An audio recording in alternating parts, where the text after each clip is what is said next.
अच्छा, चलो good morning once again. अब इसको ना एक चीज दिमाग में रखना भाई, this is a topic of cost and management accounting.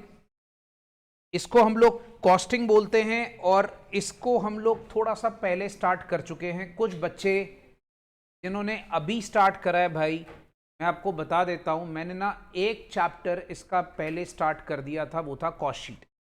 ठीक है, अब जिन लोगों ने लेट स्टार्ट करा है उसका तुम लोगों ने क्या करना है, अच्छे से सुन लेना।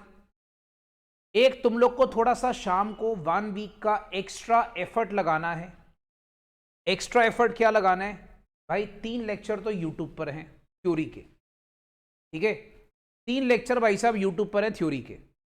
वो अगर तुम्हें नहीं मिलेंगे तो मुझे बताओगे भैया, क्योंकि मैं फिर तुम लोग को ऐप में डलवा दूंगा। अच्छा प्लीज अपने कैमराज ऑन कर लो बेटा, अक्षित भाटिया, अंश, रुद्र। अच्छा, अगर तुम लोगों को सपोज कर लो वो टॉपिक तुम लोग को नहीं मिलेंगे तो मैं तुम्हें पहले से बता देता हूं, मुझे बता देना, तुम इसका लिंक शेयर कर दूंगा। 3 लेक्चर थ्योरी के और एक चैप्टर है कॉस्ट शीट का। कॉस्ट शीट होता है बेसिक। ठीक है, जैसे अगर सपोज कर लो तुम जब कॉस्टिंग स्टार्ट करते हो तुम लोग को पता, तुम लोग को जर्नल करना पड़ता है, लेजर करना पड़ता है, तो कॉस्ट शीट वही चीज है चैप्टर के अंदर, राइट। अच्छा, अब ये हमारा पैटर्न है इसका सेम। अच्छा, न्यू सिलेबस में एक अच्छी बात ये बता रहा हूं कि न्यू सिलेबस में इसमें ज्यादा चेंजेस नहीं है। कॉस्टिंग के अंदर ज्यादा चेंजेस अगर न्यू सिलेबस आ भी जाता तो नहीं है। तो सेम चीज जैसे हम लोग वहां पर एक मैंने आपको बोला था कि आपको मैं एक बुक में, जब आपको बुक दूंगा तो उसमें बुक में ये फ्लो चार्ट होगा, तो मेरी बुक के अंदर ये फ्लो चार्ट होगा कि हमारे पास हर चैप्टर कितने मार्क्स का आता है, राइट। मई 18 से लेकर 22 नवंबर तक, 22 नवंबर मतलब नवंबर 22 जो लास्ट एग्जाम गया है, उसका मैंने एक सारा फ्लो चार्ट तैयार करा है कि भैया ये पेपर इस तरीके से इतने चैप्टर का ये मार्क्स आया हुआ है, राइट। ये थोड़ा बुक का स्टार्टिंग होगा, स्टार्टिंग में थोड़ा सा भैया आपका प्रीफेस होगा, उसके बाद ये थोड़ा आपको बुक की शक्ल दिखा रहा हूं, इस तरह से बुक होगी। और ये हमारे पास बच्चा इसमें चैप्टर्स हैं, इन चैप्टर्स में से तुम्हें एक ये 10 नंबर का चैप्टर है कॉस्ट शीट, जो मैं करा चुका हूं, जिसका हमने टेस्ट भी लिया था, वो टेस्ट चेक भी हो गया है। जिन बच्चों ने टेस्ट दिया था वो अपने टेस्ट लेके जाना, राइट। जिन शरीफ बच्चों ने टेस्ट दिया था बेटा वो टेस्ट अपने ले लीजिएगा। अच्छा, और आप लोगों ने क्या करना है भाई, याद रखना, 3 लेक्चर कॉस्ट शीट के यूट्यूब पर हैं और 4 लेक्चर ऐप में हैं। ये आपने साइड बाय साइड अभी कंप्लीट कर लेना और कोशिश करना इसी वीक में कंप्लीट कर। भाई प्लीज मैं रिक्वेस्ट करूंगा, कोशिश करना इसी वीक में कंप्लीट कर लेना। अगर किसी बच्चे को कोई डाउट आता है तो मैं डाउट ले लूंगा उससे साथ साथ, बट ये करने पड़ेंगे आपको, राइट, क्योंकि ये चैप्टर जो है बेसिक है। अब ढक्कनों खुद बताओ, खुद कर लोगे कि मैं फिर से कराऊं इसको? करोगे इसको? ये करने पड़ेंगे भाई चैप्टर, एक बार आप लोगों को कॉस्ट शीट जो है वो करना पड़ेगा एक बार, 10 नंबर का चैप्टर है। अच्छा, मैं आज आप लोगों को इंपॉर्टेंट चैप्टर्स के साथ स्टार्ट कर रहा हूं। इफ यू रिमेंबर, मैं आपको कहता होता था एसएमबी, याद है एसएमबी? तुम लोग को बेटा मेरी फाउंडेशन की आदत याद होगी, मैं गंदे चैप्टर से पहले शुरू करता हूं, याद है? फाउंडेशन मैंने कंसाइनमेंट से शुरू कर दिया था, बच्चों की आंख से आंसू निकलने शुरू हो गए थे, फिर ये क्या शुरू करा दिया आपने?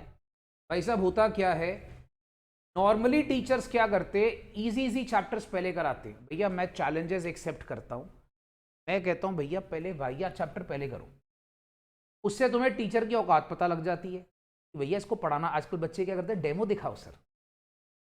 मेरे पास कोई बच्चा आता ना, सर डेमो दिखाओ, हाँ बता आधे को डांस करके दिखाता हूँ, आजा भैया। तो भैया आजकल ये बहुत ट्रेंड है, बच्चे ना टीचर को जज करते, सर आपकी डेमो देखनी। मैं कहते को मैं कल डांस करके दिखाऊंगा, रुक जा। बोलेगा तो बेली डांस भी करके दिखाऊंगा। इमेजिन सर ने वो डाली हुई है और ऐसे सर बेली हिला रहे। अच्छा, तो भाई साहब सिंपल सा फंडा है, मैं आप लोगों को इंपॉर्टेंट चैप्टर से स्टार्ट कर रहा हूं बेटा। एसएमबी, एसएमबी क्या है? Standard marginal budget. ये सबसे ज्यादा इंपॉर्टेंट चैप्टर्स हैं, तुम लोग को फाइनल में भी काम आने वाले। इसमें एक बहुत इंपॉर्टेंट चैप्टर है मार्जिनल कॉस्टिंग, 13 नंबर का आता ही आता है पेपर में। अब देखो एवरेज, देखो बच्चा 15 नंबर का एक बार आया, 10 नंबर का एक बार आया, 10 नंबर का एक बार आया, 15, 10, 25 नंबर का पेपर में आया। ये कौन सा साल था भैया? साल देख लो एक बार, जनवरी 21। सर जनवरी में एग्जाम हुआ था? हाँ जी, कोविड के बाद ना ऑप्ट आउट स्कीम आई थी कि भैया जो लोग नवंबर 20 में बिकॉज ऑफ कोविड एग्जाम नहीं दे पा रहे वो जनवरी में दे दो। तो 25 नंबर का मार्जिनल कॉस्टिंग आया। तो you can just check the importance of this chapter. 25 number का marginal costing, 10 number, 10 number, 10 number, 15 number. तो मतलब आप मान के चलो कि ये एवरेज आज तक 10 से 15 नंबर के बीच में आया ही हुआ है, राइट? तो चैप्टर इज वेरी इंपॉर्टेंट, ठीक है। अब जिन लोगों ने बेटा लेट स्टार्ट करा है, मैं दोबारा बोल रहा हूं, कॉस्ट शीट जरूर कर लेना। अभी क्या है आपको बताता हूं, कॉस्ट शीट का इससे कोई रिलेशन नहीं है, तो तुम लोग का कोई लिंक नहीं है इस चैप्टर का आपस में, तुम्हें मार्जिनल कॉस्टिंग पूरा समझ में, राइट? बट कॉस्ट शीट करना जरूरी है। क्यों? कुछ हम चैप्टर्स बाद में करेंगे जिनके लिए आपको कॉस्ट शीट का बेस चाहिए होगा। कॉस्ट शीट के टोटल मिला के 7 लेक्चर्स मेन है और 8वां लेक्चर उसका वही है PYP वाला, ठीक है, जो प्रीवियस ईयर पेपर का लेक्चर होता है वो तुम लोग को करना है, याद रखना है। तो हम लोग का बेटा आज का हेडिंग है मार्जिनल कॉस्टिंग। तो भाई ये हमारी किताब होगी, ये किताब के बच्चा थोड़े से चैप्टर्स हैं, टोटल आपके सिलेबस में 15 चैप्टर्स होंगे। तो ये किताब का इंडेक्स है, अराउंड 500 पेज की मैं आपको किताब दूंगा। पागल हो गए हो? हाँ जी भैया, कॉस्टिंग जो है उसमें सम्स ही इतने ज़्यादा है। अब मेरी किताब की तुम्हें खास बात बताता हूँ जो मैं तुम लोग के लिए मैंने बुक डिज़ाइन करी है। बेटा पहले थोड़ा किताब के बारे में बात करें। मेरी किताब में मैंने क्या करा है, मैंने स्टार्टिंग में ना हर चैप्टर में कॉस्टिंग में ना फॉर्मूला बहुत होते हैं। अब मान लो एग्जाम का एक दिन बचा है, तुम्हें पता है एग्जाम में एक दिन का गैप होता है बीच में अगले एग्जाम से, तो एग्जाम में एक दिन बचा है। अब एक दिन बचा है तो तुम लोग यार सारे फॉर्मूला कैसे रिवाइज करो? तुम्हें फॉर्मूला चार्ट याद होगा, मैंने तुम्हें फाउंडेशन में भी दिया था, मैंने ऐप में डाल दिया था। मैंने इस बार क्या करा, फॉर्मूला चार्ट बनाया और मैंने सारे फॉर्मूला चार्ट जो है ना मैंने यहां पर पूरा किताब में स्टार्टिंग में डाल दिए। किताब के स्टार्टिंग में क्या है, पूरी रिवीजन पूरे सिलेबस की। तो पहले 30 पेज किताब के पूरा सिलेबस है।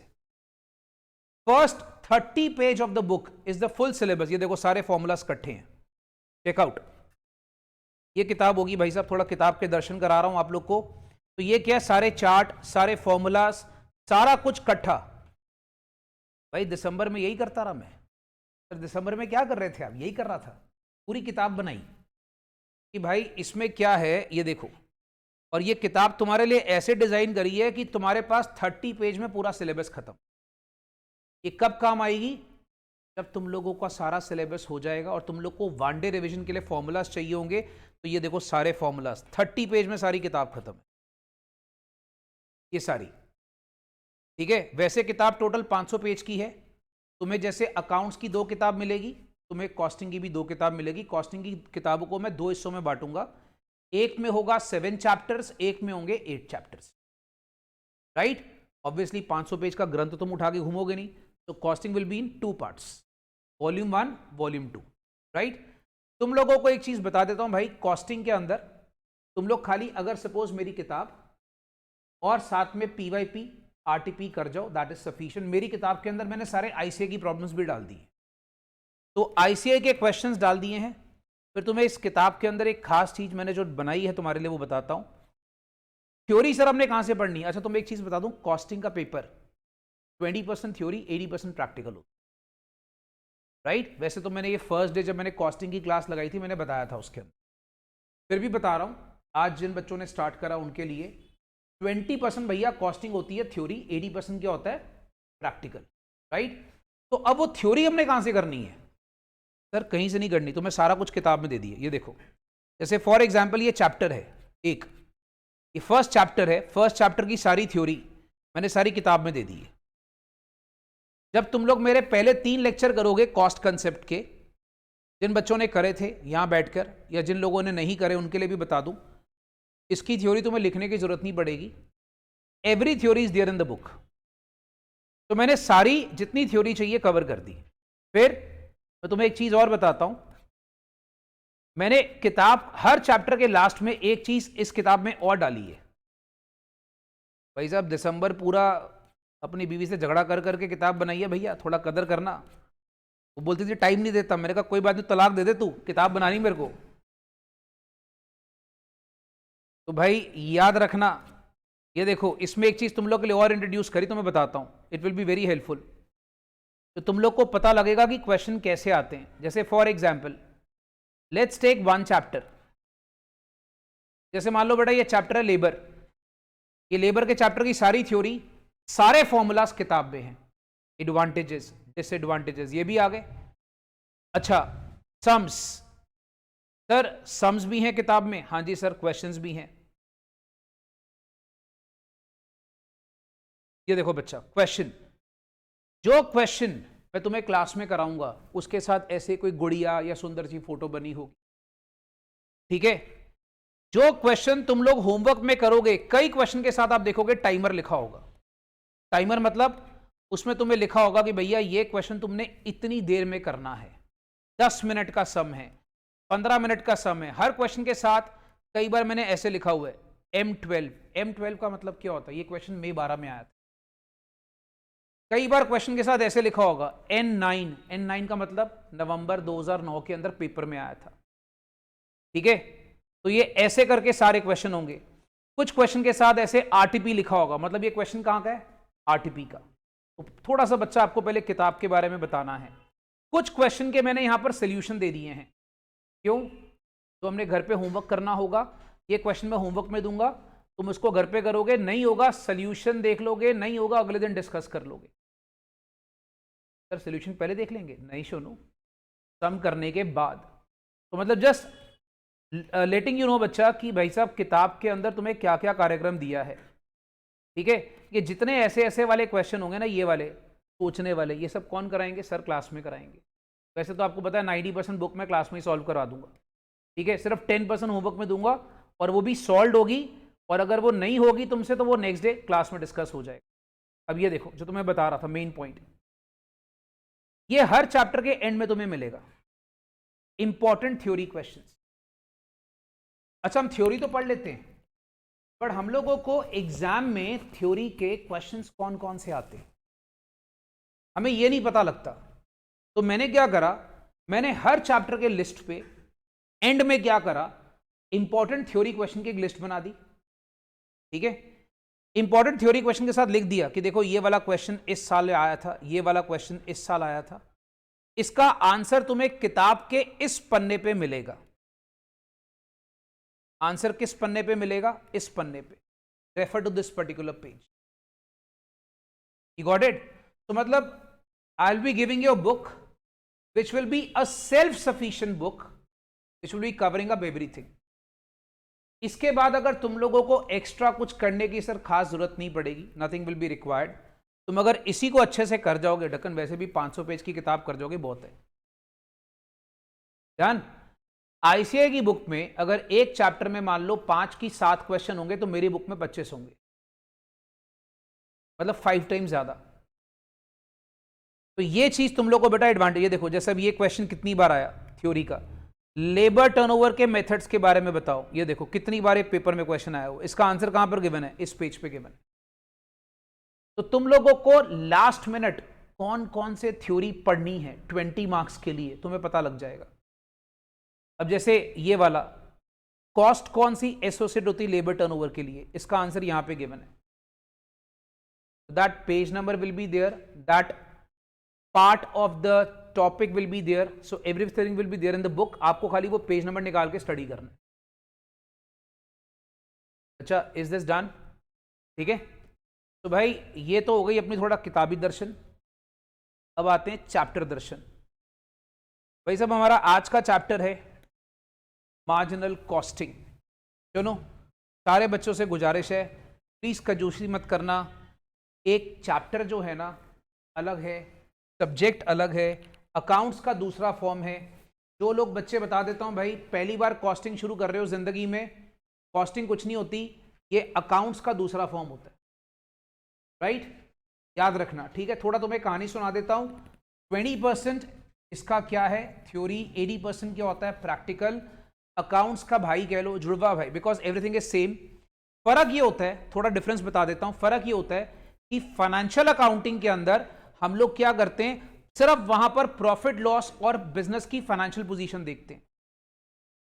कॉस्ट अकाउंटिंग में हम क्या करते हैं, हम यहां पर प्रोडक्ट की कॉस्ट निकालते हैं। क्या निकालते हैं बेटा, प्रोडक्ट की कॉस्ट निकालते हैं। मुझे एक बात बताओ, तुम बिजनेस कर रहे हो, बिजनेस में जब तक तुम लोगों को कॉस्ट का नहीं पता होगा तब तक तुम कभी प्रॉफिट कैलकुलेट कर पाओगे? अच्छा, कॉस्टिंग के अंदर एक चीज और बता देता हूं जो बहुत ज्यादा जरूरी होती है। बिजनेस में सिर्फ कॉस्ट नहीं निकालनी, कॉस्ट कम कैसे करनी है यह भी तुम्हें यहां सिखाया जाएगा। तो cost accounting is nothing, cost accounting is cost calculation and cost reduction and cost saving. How to save cost, how the cost is reduced, everything will be taught here. Guys समझ में आ रहा सब्जेक्ट क्या है? ठीक है, इसका नाम क्या है, सीएमए बोलते हैं इसको। सीएमए मतलब कॉस्ट एंड मैनेजमेंट अकाउंटिंग, मतलब how to manage the cost, business में होने वाले खर्चों को मैनेज कैसे करते हैं, राइट? बाकी बेटा तुम लोग अगर वहां पर मेरे स्टार्टिंग के थोड़े लेक्चर्स देख लोगे ना, तुम्हें और ज्यादा डिटेल में थ्योरी पता लग जाएगी कि चैप्टर है क्या, सॉरी सब्जेक्ट क्या है। मैंने पूरी कहानी उसमें बताई है। चलिए फिलहाल अभी हम लोग एक टॉपिक स्टार्ट कर रहे हैं which is called as marginal costing. Marginal costing भाई अत्यंत आवश्यक चैप्टर। आप मान लो 15 नंबर का वेटेज, 10 से 15 नंबर का, जो कि पेपर में आता ही आता है। ओके देखो बच्चा, इस चैप्टर में अभी बहुत कुछ है। चैप्टर का ओवरव्यू, इस चैप्टर में बड़ी सारी कहानी है, ठीक है? तुम लोगों ने इसको नोट नहीं करना, जो नोट करने वाला होगा बताऊंगा, ये खाली सुन लो। इस चैप्टर में मैं तुम्हें 4 चीजें बताऊंगा, अभी इसको नोट नहीं करना भाई। क्या? चैप्टर के बेसिक्स, जिसको हम नाम दिया है प्रीलिमिनरीज, मतलब चैप्टर की थ्योरी। मार्जिनल कॉस्टिंग क्या होती है, डायरेक्ट कॉस्टिंग क्या होती है, डिफरेंशियल कॉस्ट क्या होती है, वेरिएबल कॉस्ट क्या होती है, फिक्स कॉस्ट क्या होती है, सेमी वेरिएबल कॉस्ट क्या होती है, थोड़ा इसके बारे में बताऊंगा। फिर मार्जिनल कॉस्ट शीट कैसे बनाते हैं, एब्जॉर्प्शन कॉस्टिंग कैसे होती है, मार्जिनल एब्जॉर्प्शन कॉस्टिंग की टेक्निक्स क्या है, ये सारी कहानी मैं तुम्हें सिखाने वाला हूं। फिर हमारे पास चैप्टर का बहुत इंपॉर्टेंट हिस्सा decision making indicators, very very important part, ये हमने सीखना है चैप्टर में। और इसके बाद हम चैप्टर में सीखेंगे कुछ मिसलेनियस आइटम्स। तो मतलब ये चैप्टर को मैं 4 हिस्सों में डिवाइड करने वाला हूं। नंबर 1 क्या रहेगा, बेसिक्स। नंबर 2 क्या रहेगा, marginal costing versus absorption costing वाला सारा पार्ट। नंबर 3 क्या रहेगा, डिसीजन मेकिंग। नंबर 4 क्या रहेगा, पहले हम एक काम करते हैं, चैप्टर का बेसिक पार्ट समझते हैं। तो ये आप ऊपर अब लिखेंगे हेडिंग पार्ट 1। ये चैप्टर का क्या है बच्चा, बेसिक्स। अच्छा, तुम लोगों को समझना है कि मार्जिनल कॉस्टिंग होती क्या है। तो लिखेंगे मेरे साथ heading, marginal costing is a technique of decision making. Marginal costing is a technique of decision making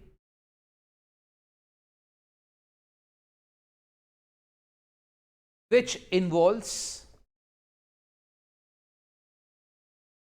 ascertainment of total cost।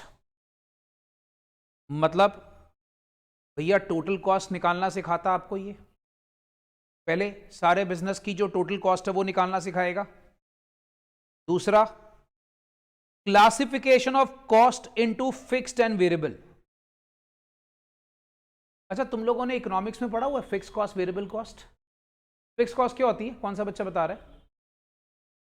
जो चेंज नहीं होती, ठीक है। वेरिएबल कौन सी होती है, जो आउटपुट के साथ चेंज हो जाती है, बात खत्म, ठीक है। अच्छा, उसके बाद use of such information for analysis and decision making. Use of such information for analysis and decision making. Sir जी ये आप क्या कहना क्या चाहते हो? देखो बचपन में ना, जब तुम लोग 11th 12th में इकोनॉमिक्स पढ़ते थे, तुम्हें मार्जिनल कॉस्ट का मीनिंग बड़ा बच्चों वाला सिखाया जाता था। वो क्या कहता था, चेंज इन टोटल कॉस्ट, ये कहते थे। हम लोग को फॉर्मूला सिखाते थे, delta TC over delta of units. याद है बच्चा इकोनॉमिक्स? टीचर क्या सिखाता था? सुनो, ये हो गया नोट?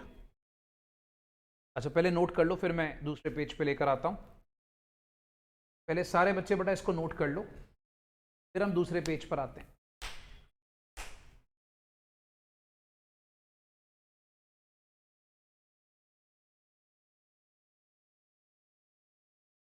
हाँ जी, जाने सुनो भाई साहब, मार्जिनल कॉस्टिंग में हमें क्या सिखाया जाता था पहले बचपन में? टोटल कॉस्ट दी होती थी, सपोज 10, 20, 25, 35, 50, सपोज ये यूनिट होते थे। मैं कहता हूं एक यूनिट की कॉस्ट इतनी, दूसरे की, तीसरे की, चौथे की और पांचवे की। अब क्या सिखाते थे भाई, ये चेंज हो रहा है तो change in total cost over change in quantity is your marginal cost.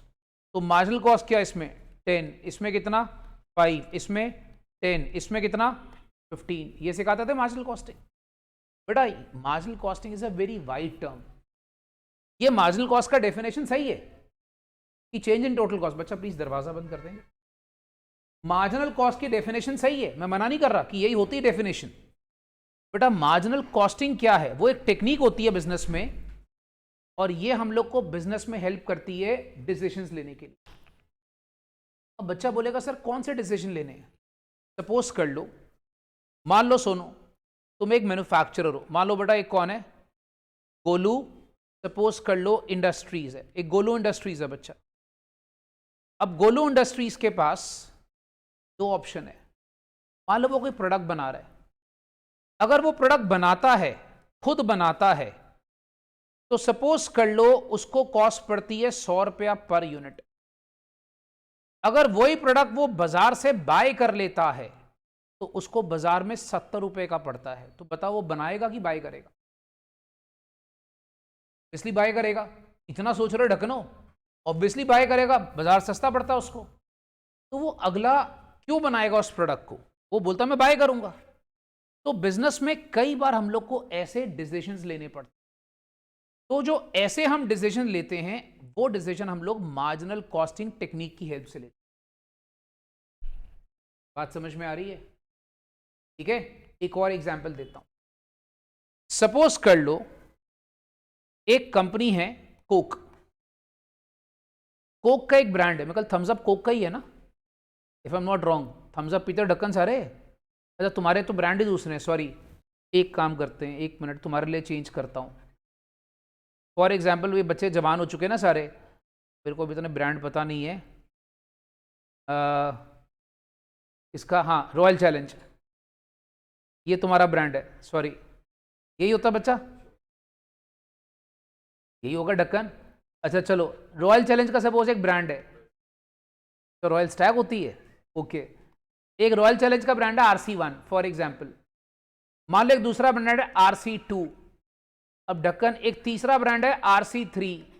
मान लो उनको इस ब्रांड से नुकसान हो रहा है और इस दो ब्रांड से फायदे हो रहे हैं, तो इस ब्रांड को वो बंद करने का प्लान कर रहे हैं। तो ये जो डिसीजन होता है कि यार ये वाला ब्रांड बंद करना है, ये सारे डिसीजन उन लोग किसके बेस पे लेते हैं? मार्जिनल कॉस्टिंग के बेसिस। अच्छा अभी ये मैं सोचना कैसे लेते हैं, ये मैं तुम्हें सम के साथ सिखा दूंगा। Is that clear? तो ये चैप्टर बेसिकली तुम्हें क्या सिखाता है? बिजनेस में डिसीजन मेकिंग सिखाता है। तुम्हारी बिजनेस में टोटल कॉस्ट को कैलकुलेट करने में हेल्प करता है मार्जिनल कॉस्टिंग।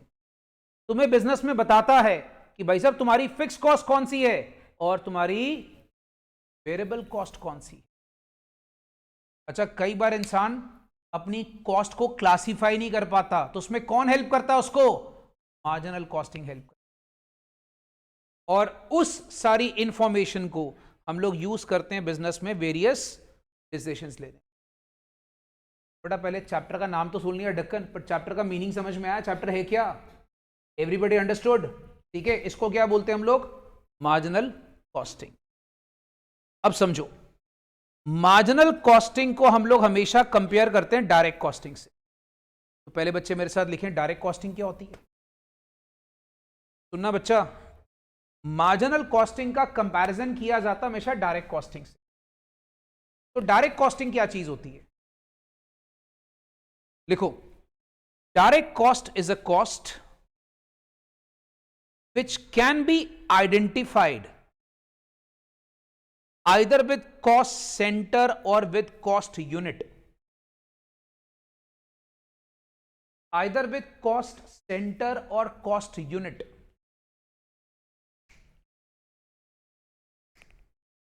देखना भैया, मैं तुम्हें दोबारा से बोल रहा हूं, नॉर्मली टीचर इजी चैप्टर शुरू करता है। मैं यहां पर कोई डेमो नहीं दे रहा तुम लोगों को, ढक्कन मेरी क्लास चल रही है, मैं तुम्हें धासु चैप्टर से पहले शुरू करा रहा हूं, ठीक है? याद रखना। तो एक पहले से बोल रहा हूं, बच्चे एकदम से अच्छे से सीरियसली पढ़ना है इसको, कोई डेमो डुमो नहीं है भैया, मैं डेमो नहीं देता होता किसी को भी। Direct cost is a cost which can be identified either with the cost center or with the cost unit.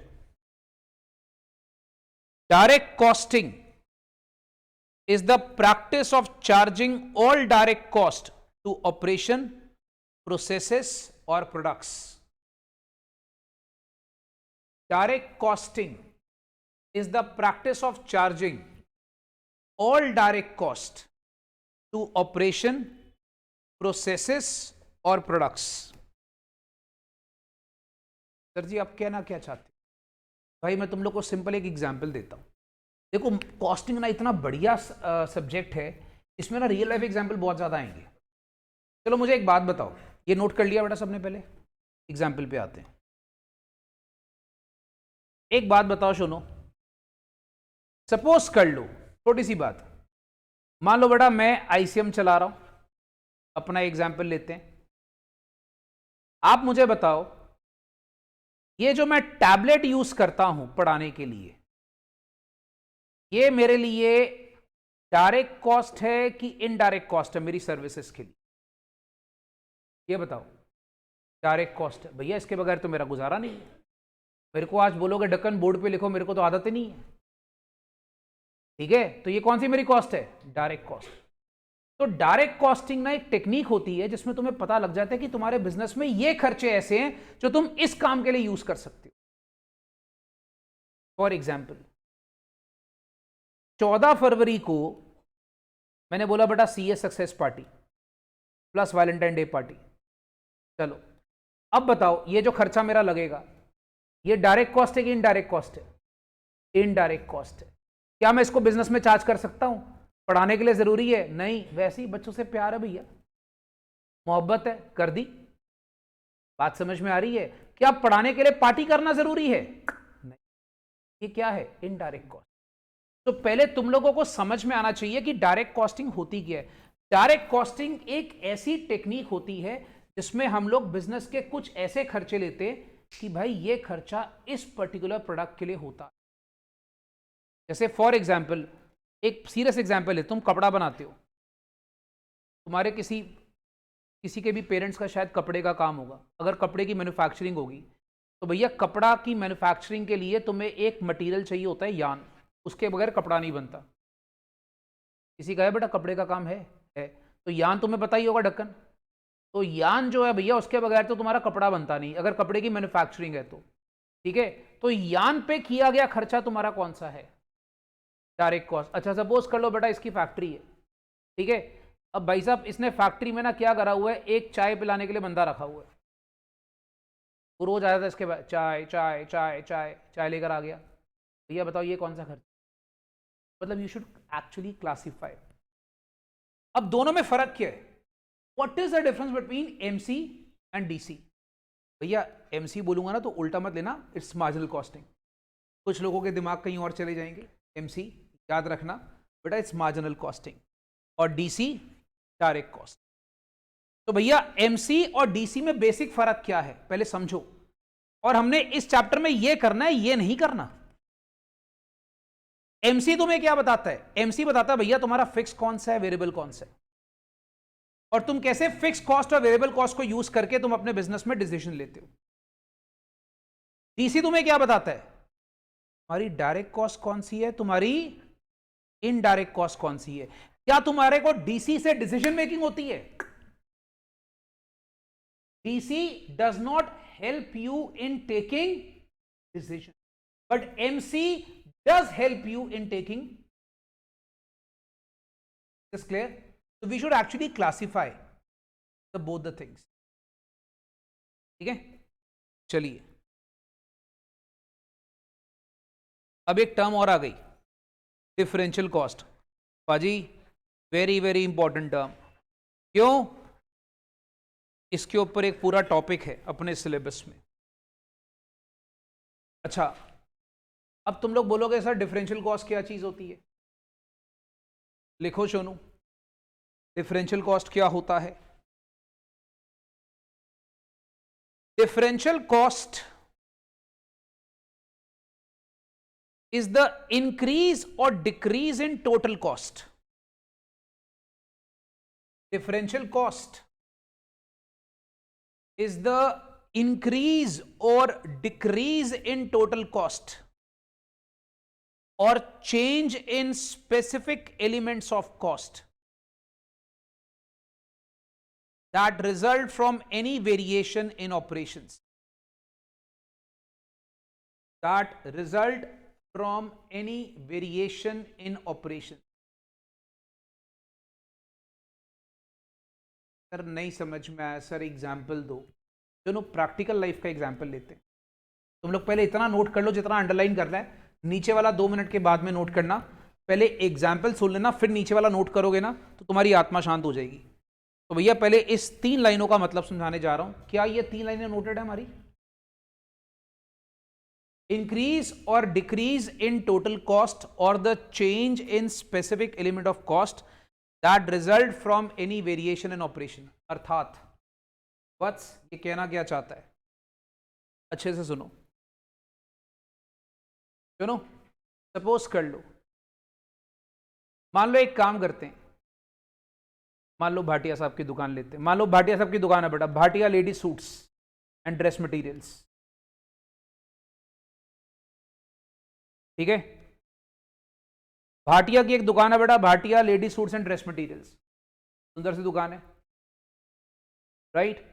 कोई भी आंटी जाती इनको सूट दिखाता है, ये देखिए मैम, देखिए देखिए, पहन पहन के दिखाता है, घूम घूम के दिखाता है, मतलब सूट, याद रखना।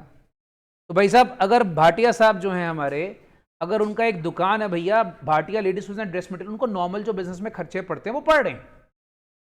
बात समझ में आ रही है?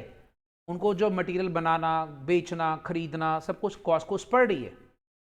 भाटिया कहता मैं एक काम करता हूं यार, आजकल ना लेडीज में आर्टिफिशियल ज्वेलरी का बहुत ज्यादा डिमांड है। आई am not wrong if I am wrong, लड़कियां बताओ सही बोल रहा हूं ना? बहुत डिमांड है ना आजकल, पता है, थोड़ा बहुत नॉलेज मेरे को भी है। देखना कल के दिन सर यही कर रहे होंगे। तो भाई साहब आजकल सपोज कर लो, भाटिया कहता है सर आजकल ना थोड़ा मार्केट में ट्रेंड है कि आर्टिफिशियल ज्वेलरी का बहुत ज़्यादा डिमांड है। चलिए एक काम करते हैं कि भैया मैं ये काम तो कर ही रहा हूं, मैं साथ में ना दुकान में आर्टिफिशियल ज्वेलरी भी रख लेता हूं। भैया अगर तुम एक्स्ट्रा काम करोगे तो तुम्हें कहीं ना कहीं कॉस्ट तुम्हारी बढ़ेगी। अगर तुम्हारी कॉस्ट बढ़ती है due to some additional part you are doing in your business, that increase in cost is called as differential. Are you understanding what is differential cost? Differential cost is the cost which is actually there because you are increasing, adding something into your business or decreasing something for business. For example, Bhatia कहता है यार कुछ दिनों के बाद, नहीं यार artificial jewellery नहीं चल रही अपनी, थोड़े दिन के बाद कहता है बंद कर देते हैं, अब वो कॉस्ट डिक्रीज हो जाएगी। So any decrease or increase in cost due to adding something in cost, due to subtraction of something in cost, it is called as differential cost. Are you understanding everyone? ठीक है, तो भाई सारे बच्चे दिमाग में रखना डिफरेंशियल कॉस्ट क्या होता है। अब लाइन को पढ़ो, इंक्रीज और डिक्रीज इन टोटल कॉस्ट और the change in specific elements of cost that result from any variation in operations. Variation और ऑपरेशन का मतलब क्या होता है? कोई भी तरीके का चेंज। अब इसके नीचे लिखो, it represents increase and decrease in total cost. लिखना है सुनो, लिखना है सारे बच्चों ने। इट रिप्रेजेंट्स एन इंक्रीज और decrease in total cost resulting out of producing और डिस्ट्रीब्यूटिंग अ फ्यू मोर और फ्यू लेस प्रोडक्ट्स। पहला एग्जाम्पल समझ में आ गया कि भैया मैं कुछ और प्रोडक्ट बनाने की कोशिश कर रहा हूं या कुछ प्रोडक्ट को कम कर रहा हूं। जब और प्रोडक्ट बनाऊंगा तो कॉस्ट बढ़ जाएगी, जब मैं कुछ प्रोडक्ट को कम करूंगा तो मेरी कॉस्ट कम हो जाएगी। अच्छा, फिर डिफरेंशियल कॉस्ट किसके लिए आती है? Change in the method of production और ऑफ डिस्ट्रीब्यूशन। अर्थात तुम्हारा प्रोडक्शन में चेंज आया, तुम्हारा मेथड में चेंज आया, तुम्हारा डिस्ट्रीब्यूशन में चेंज आया। सर जी, प्रोडक्शन का मेथड चेंज करने से कॉस्ट बढ़ जाती है? हाँ जी, बढ़ जाती है भैया। तुम लोगों को शायद पता होगा बेटा, सेकंड का एग्जांपल दूं, change in method of production. Suppose तुम पहले कोई टेक्निक फॉलो कर रहे थे, टेक्निक तुम्हारी वो पुरानी थी, उसे तुम्हें खर्चा ज़्यादा पड़ता था। आज तुम एक नई मशीन ले आए बिजनेस में, उससे क्या होगा? तुम्हारी कॉस्ट कम हो जाती है प्रोडक्शन की। क्यों? वो टेक्निक एडवांस टेक्निक है जो तुम्हारी कॉस्ट को कम कर देता है। तुम लोगों को अभी मैं स्टार्टिंग में क्या कह रहा था, कॉस्टिंग सिलेबस का सिर्फ ये चैप्टर का या जो अपना पूरा सिलेबस है, इसको सीखने का मतलब ये नहीं होता कि कॉस्ट कैलकुलेट करना है। इसका मतलब होता है कॉस्ट को बचाना भी सीखना है। Cost reduction is also the part of costing, right? तो अपने को कॉस्ट रिडक्शन भी सीखना है। भाई साहब याद रखना, प्रोडक्शन या डिस्ट्रीब्यूशन के करते वक्त कोई चेंज आ सकता है। अगर तुम उसके मेथड में चेंज करते हो, उससे तुम्हारी कॉस्ट कम या बढ़ सकती है। उसको भी हम लोग क्या बोलते हैं? Differential cost. या सिंपल सी बात करें, चौथा पॉइंट, एडिशन और डिलीशन ऑफ अ प्रोडक्ट और अ टेरिटरी। मतलब मैं कहता हूं यार, मैं पहले ना अमृतसर में गुड्स बेचता था, आज मैं लुधियाना में बेचूंगा, आज मैं जलंधर में बेचूंगा। भैया जहां जहां बढ़ाते जाओगे तो वहां तो खर्चे भी तो बढ़ते जाएंगे। बात समझ में आ रही है? तो अगर तुम कोई प्रोडक्ट में एडिशन करते हो, डिलीशन करते हो, भैया कॉस्ट में चेंज आएगा। सो ऑल दीज एडिशंस और deletions is the part of your marginal cost, sorry differential cost. Selection of an additional sales channel. अर्थात तुम बोलोगे सर मेरे को ना सेल्स चैनल बढ़ाने हैं, मतलब सपोज कर लो, मान लो बेटा मैंने ना कुछ सेलिंग एजेंट्स रखे, मान लो ध्रुव, शान, ये मन, तो दोनों मनमीत हैं। चलो ये चार बंदे जो हैं ये पहले मेरा सारा सेल्स मार्केटिंग संभालते हैं। अब अगर मान लो भैया कि मैं क्या कर रहा हूं, मैं बोलता हूं एक काम करता हूं, इन चारों को मैं कमीशन पे कर रहा हूं। मैंने इनको बोला एक काम कर भाटिया, आप, शौर्य, आप, अगम, आप लोग भी आज से सेलिंग डिस्ट्रीब्यूशन संभालोगे। तो भैया जब मैं 3 सेल्स चैनल और बढ़ाऊंगा तो मेरे खर्चे भी तो बढ़ेंगे, मेरे खर्चे बढ़ेंगे तो मेरा डिफरेंशियल कॉस्ट आएगा। तो सिंपल सी भाषा में अगर बात करें तो what is differential cost?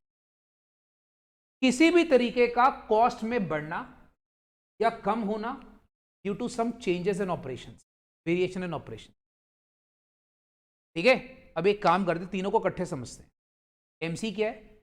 MC classification of fix cost, variable cost, taking decisions, MC. Direct cost क्या है भैया? Direct cost, direct cost, indirect cost, इसमें डिसीजन नहीं लिए जाते। डिफरेंशियल कॉस्टिंग क्या होती है बड़ा? डिफरेंशियल कॉस्टिंग कॉस्ट में बढ़ना, कम होना, क्यों? कोई ऑपरेशन में चेंज करना, उसको क्या बोलते हैं? Differential costing. तो पहले भैया तुम लोग को ये चीज समझनी पड़ेगी। यार प्रॉब्लम पता है क्या है? अपनी बीमारी है, हम लोग को सीधा ना प्रैक्टिकल में भागने की बड़ी होती है। मैं कभी जिंदगी में बच्चों को प्रैक्टिकल पहले नहीं कराता, पहले थ्योरी सीखो, पहले बेटा टर्म सीखो कि तुम लोग का पहले बेस तो अच्छा बने, क्योंकि तुम्हारे लिए बिल्कुल ये नया सब्जेक्ट है। अच्छा अब सुनो, फिर क्या कहानी है सर? वेरिएबल कॉस्ट क्या होती है, फिक्स कॉस्ट क्या होती है? देखो ये तो वैसे मुझे पता है कि ये बच्चों को पता होता है, बच्चों ने +1 में +2 में इकोनॉमिक्स नाम का सब्जेक्ट करा होता है, बट फिर भी बेटा एक बार बताना फर्ज है, और मैं रेकमेंड करूंगा तुम लोग के लिए, अगर मैं नोट्स बना रहा हूं तो भैया नोट करना तुम्हारा भी फर्ज है। ठीक है, वेरिएबल कॉस्ट क्या होती है? देखो अब अगर तुम लोग, चैप्टर का नाम क्या भैया? चैप्टर का नाम क्या है? Marginal costing. तो अब हमने बाकी चीजें भूल जानी है, हमने किस पे फोकस करना है? वेरिएबल कॉस्ट, फिक्स कॉस्ट और उससे लेने वाले डिसीजंस, क्योंकि हमने ये चीज सीखनी है। अब राइट? तो पहले हमें पता होना चाहिए कि भैया वेरिएबल कॉस्ट कौन सा, फिक्स कॉस्ट कौन सा है। तो what is variable cost? Variable cost is that portion of cost which changes or varies proportionately based on output, volume और quantity. प्लीज सबको बोलूंगा तुम्हें आता है तब भी एक बार नोट कर लेना, क्योंकि नोट्स बने होंगे तो तुम्हारे जिंदगी भर काम आएंगे। कोई बच्चा ऐसे मत करना कि नोट मत करना, प्लीज नोट करना। तो भाई साहब याद रखेंगे, वेरिएबल कॉस्ट वो पोर्शन ऑफ कॉस्ट होता है जो तुम्हारा वेरी करता है डिपेंडिंग अपॉन आउटपुट, वॉल्यूम या क्वांटिटी। आउटपुट, वॉल्यूम या क्वांटिटी जो चेंज होगा। जितना काम बढ़ाओगे उतना खर्चा बढ़ता जाएगा, जितनी प्रोडक्शन बढ़ाओगे उतना खर्चा बढ़ता जाएगा। फिक्स कॉस्ट क्या होता है? Fix cost are cost which are assume to remain constant for a given period of time. Very important line. आप लोगों को पता है लॉन्ग टर्म में सारी कॉस्ट वेरिएबल होती है, क्या याद है?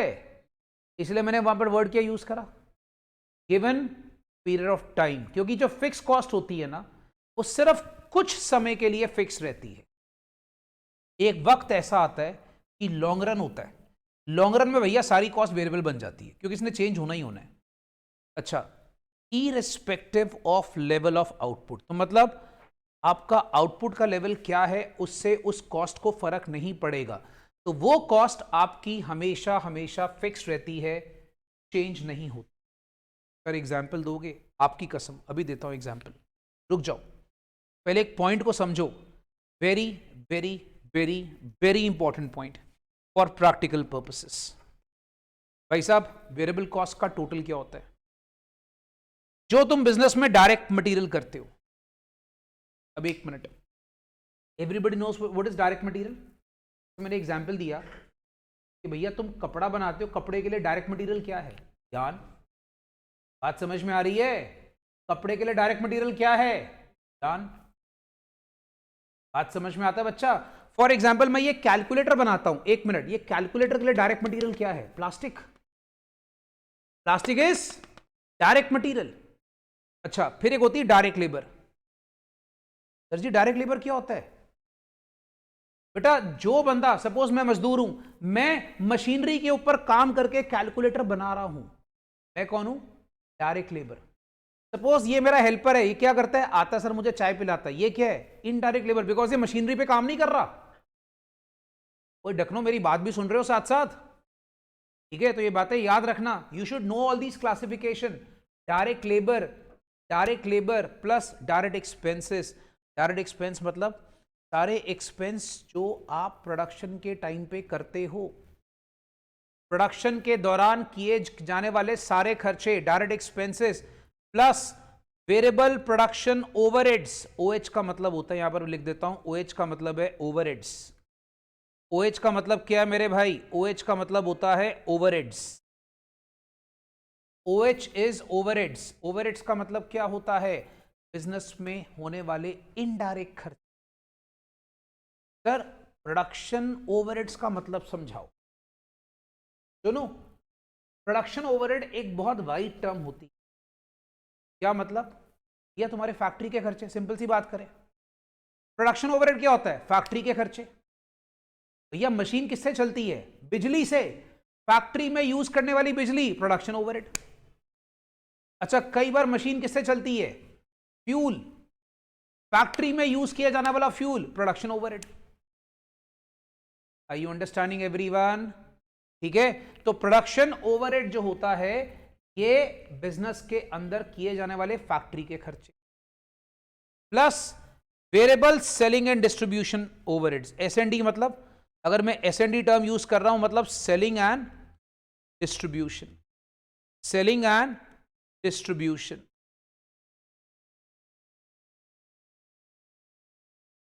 ये बात याद रखना।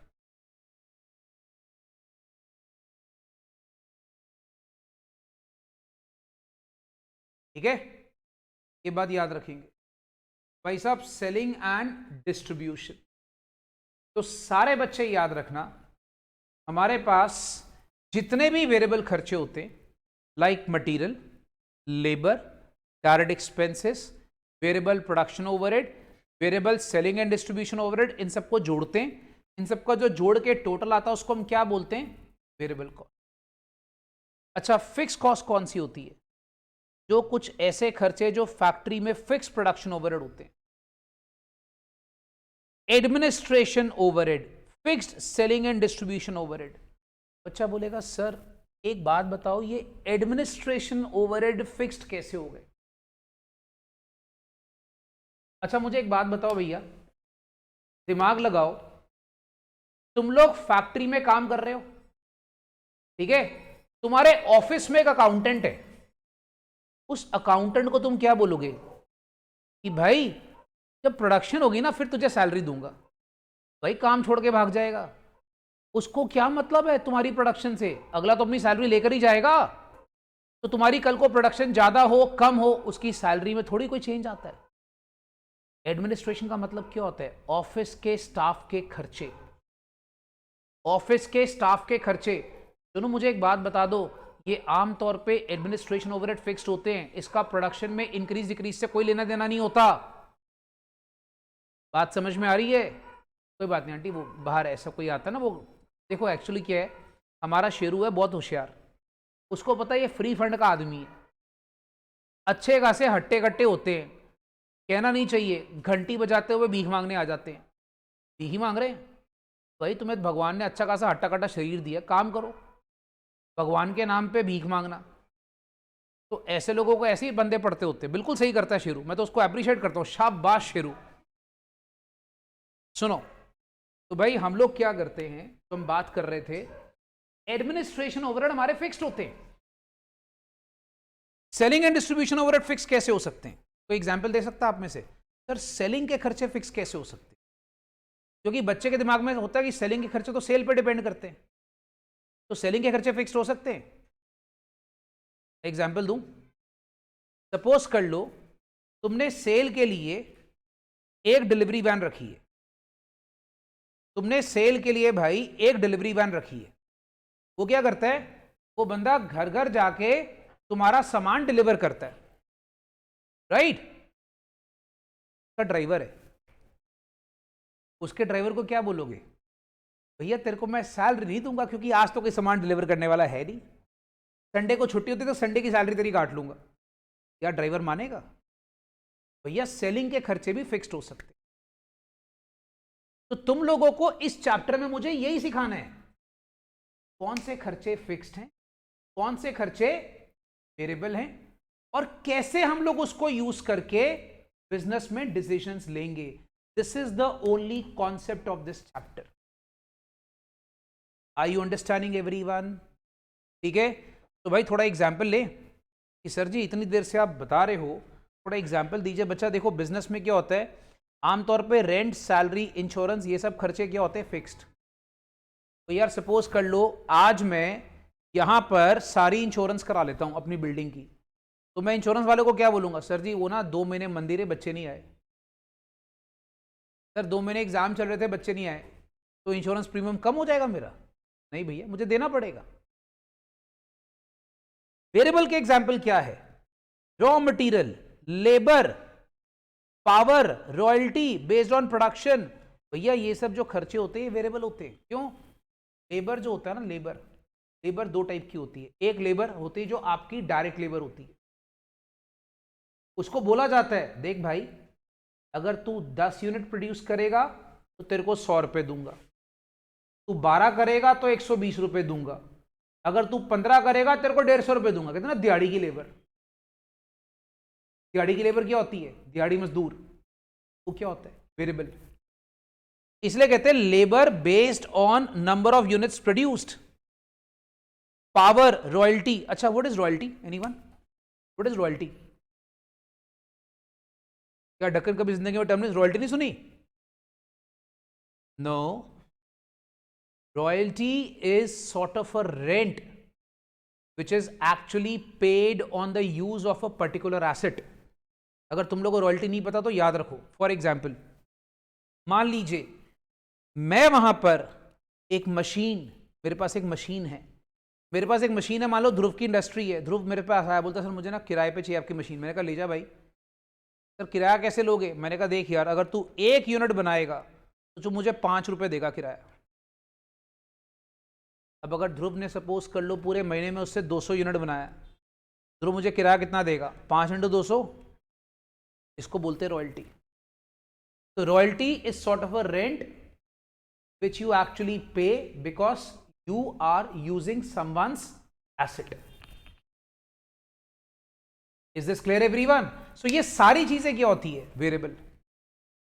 अब तुम लोगों को समझ में आएगा कि ये डेफिनेशन में इतनी डिटेल में क्यों करा रहा हूं, बिकॉज सम्स करते वक्त तुम्हें यही चीजें काम आएंगी।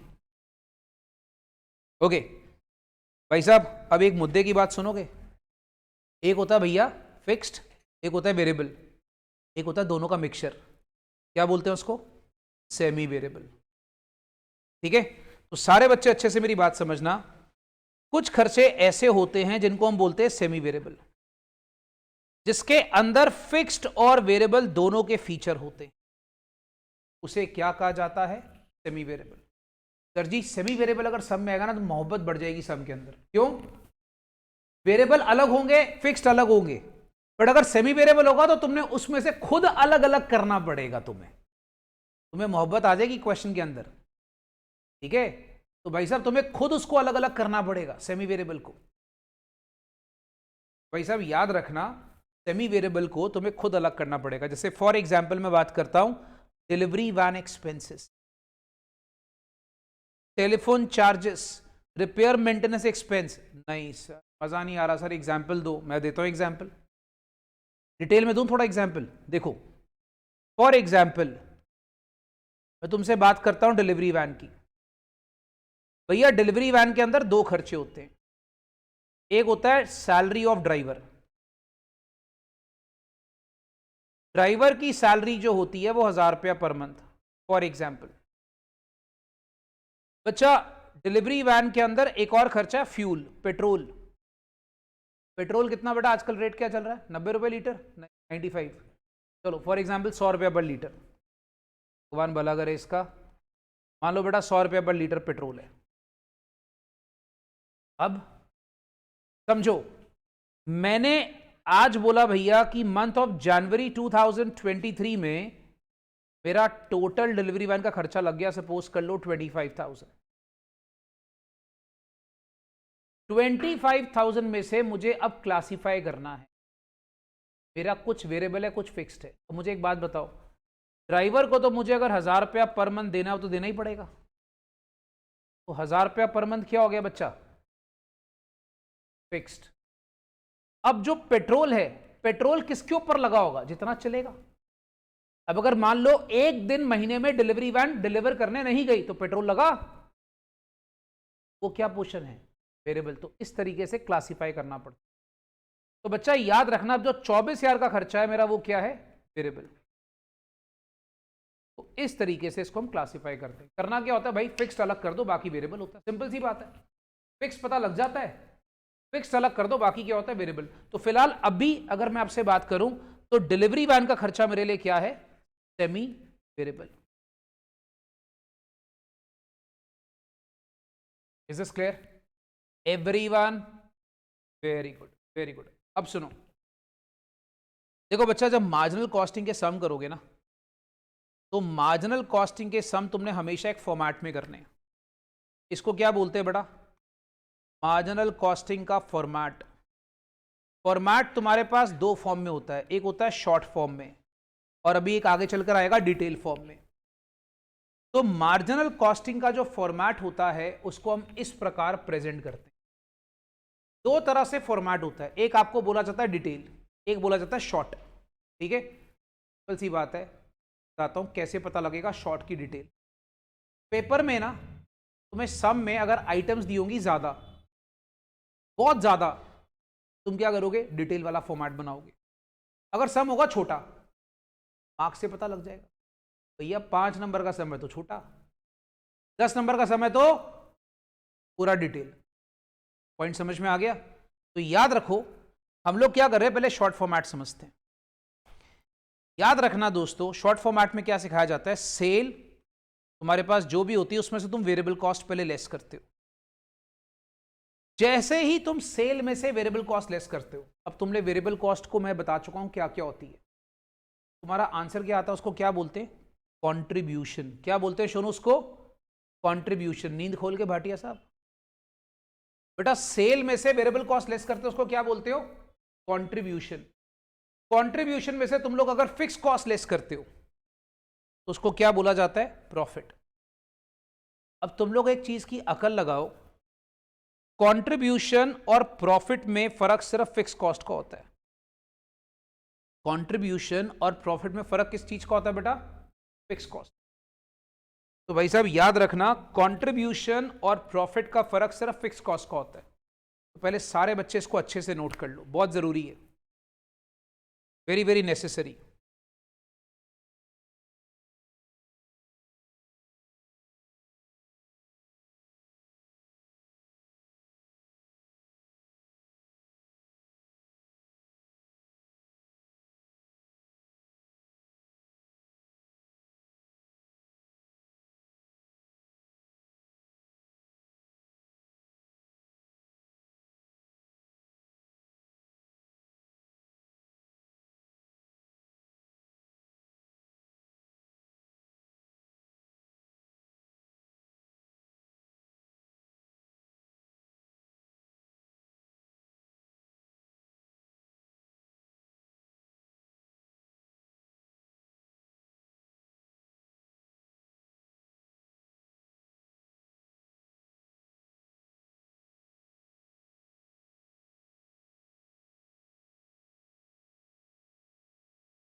हाँ जी बच्चा,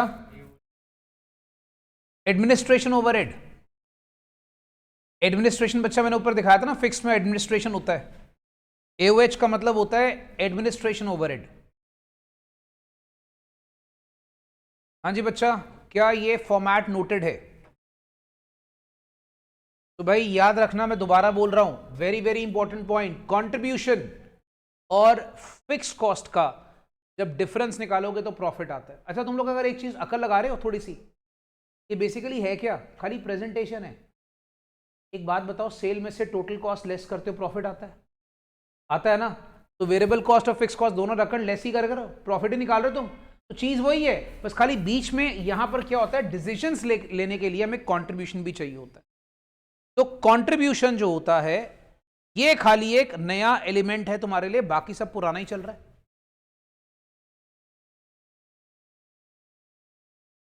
ओके भाई चलें आगे, चलो अब सुनो, डिटेल क्या बोलता है। 2 मिनट इसको नोट मत करना, इसको ना पहले समझना है। कई बार क्या होता है भैया, सम में ना आइटम होती है ज्यादा, तो तुम लोग को थोड़ा, चीज वही है, प्रेजेंटेशन चाहिए।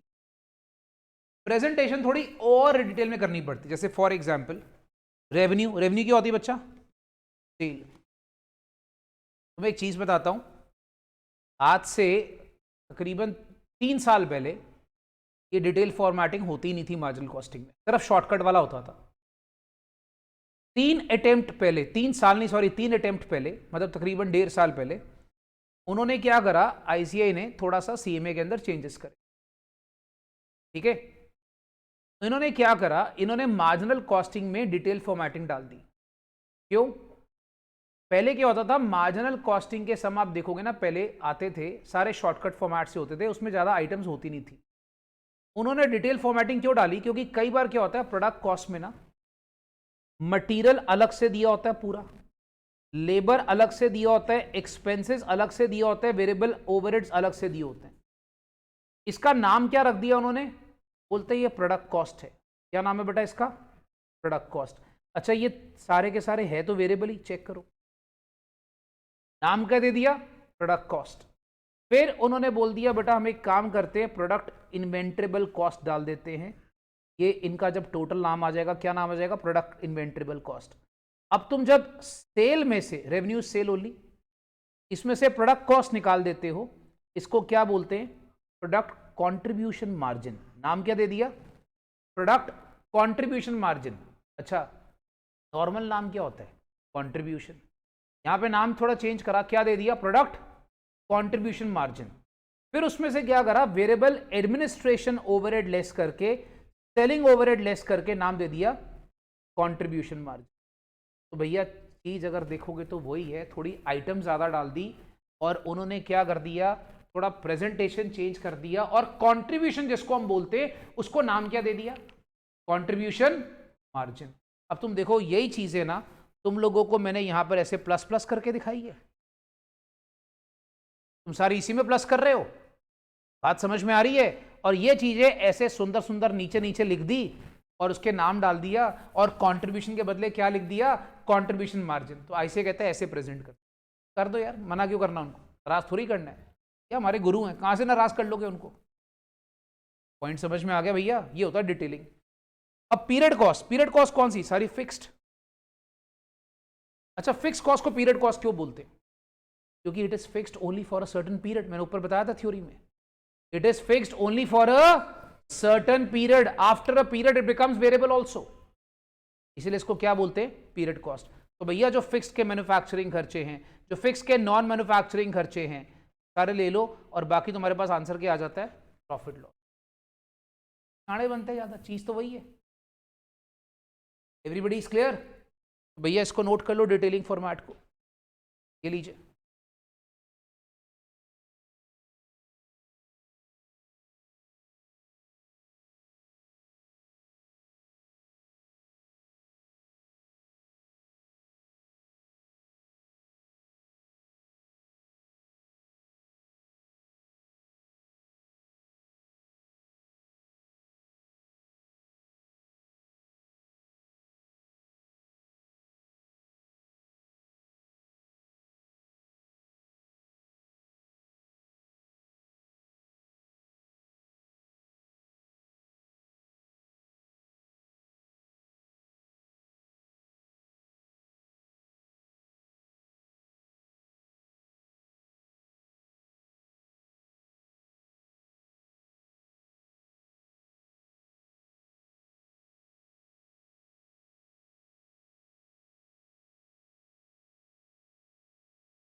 हाँ जी बच्चा, I expect is done. Done है? चलो अब सुनो भैया, ये था इस चैप्टर का थ्योरी और कॉन्सेप्ट। अब क्या है? प्रैक्टिकल। सर इतनी थ्योरी बस बहुत है बेटा, इतनी थ्योरी। डन है? अब भाई हम लोग लिखेंगे बेटा साथ साथ, और इसका अब बनाएंगे सारा प्रैक्टिकल पोर्शन।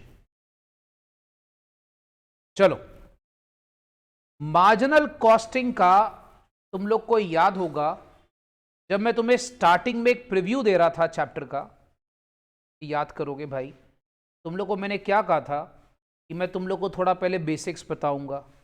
बेसिक्स मतलब ये मार्जिनल कॉस्टिंग क्या होती है, डायरेक्ट कॉस्टिंग क्या होती है, डिफरेंशियल क्या होती है, वेरिएबल क्या होती है, फिक्स क्या होती है, हमें याद है? तुम लोग को मैंने क्या कहा था पहले, ये थोड़ा बताऊंगा, ठीक है?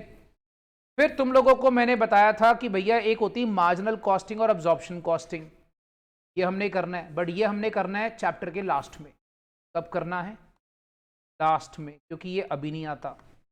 इवन अगर आप देखोगे आईसीए की बुक में ये टॉपिक लास्ट में दिया हुआ, ठीक है, एकदम आखिर में दिया हुआ आईसीए की बुक अगर खोलोगे तो। अब मैं आपको इस चैप्टर का प्रैक्टिकल पोर्शन लेकर आ रहा हूं। इसको क्या बोलते हैं? Decision making indicators. मतलब भाई तुम्हें क्या सीखा? मार्जिनल कॉस्टिंग का चैप्टर क्या है कि भैया फिक्स कौन सी, वेरिएबल कौन सी, ढूंढो। थोड़ा मैंने बेस बता दिया कि फिक्स्ड और वेरिएबल ये होती है। अब उसका डिसीजन मेकिंग में हम लोग कैसे इस्तेमाल करते हैं, उसके इंडिकेटर्स क्या है, वो हम सीखने। बेटा समझ में आ रहा है चैप्टर की कहानी? डन?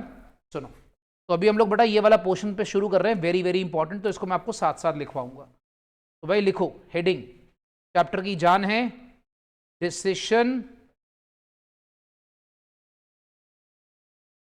Making indicators. कि मार्जिनल कॉस्टिंग में हमने जब डिसीजन लेने होते हैं तो हम वेरियस चीजों को यूज करते हैं। सर कितनी चीजें होती हैं? सुनो, कुल मिला के 6 चीजें होती हैं जिसका आप इस्तेमाल करते हो। 6 पॉइंट्स, 6 पॉइंट्स हैं जिसका आप इस्तेमाल करोगे। सबसे पहले आपके लिए बहुत ज्यादा जरूरी मार्जिनल कॉस्ट इक्वेशन, ये पहली होगी। क्या होगी भाई? Marginal cost equation, very very important point. Second मैं यूज करूंगा पीवी रेशियो। सर पीवी मतलब भाई साहब प्रॉफिट वॉल्यूम रेशियो, इसका इस्तेमाल करूंगा। क्या करेंगे भाई? Profit volume ratio.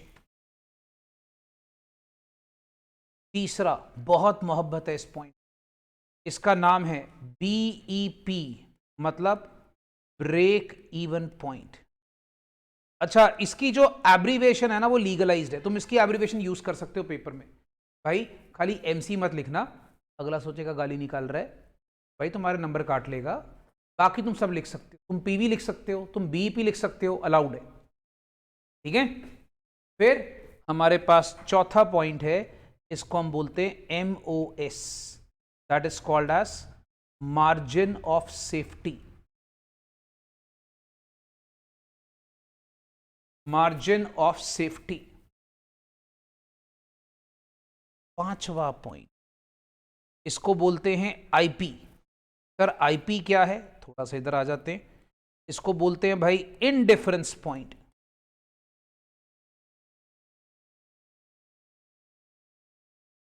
छठा पॉइंट, इसको बोलते हैं शटडाउन पॉइंट।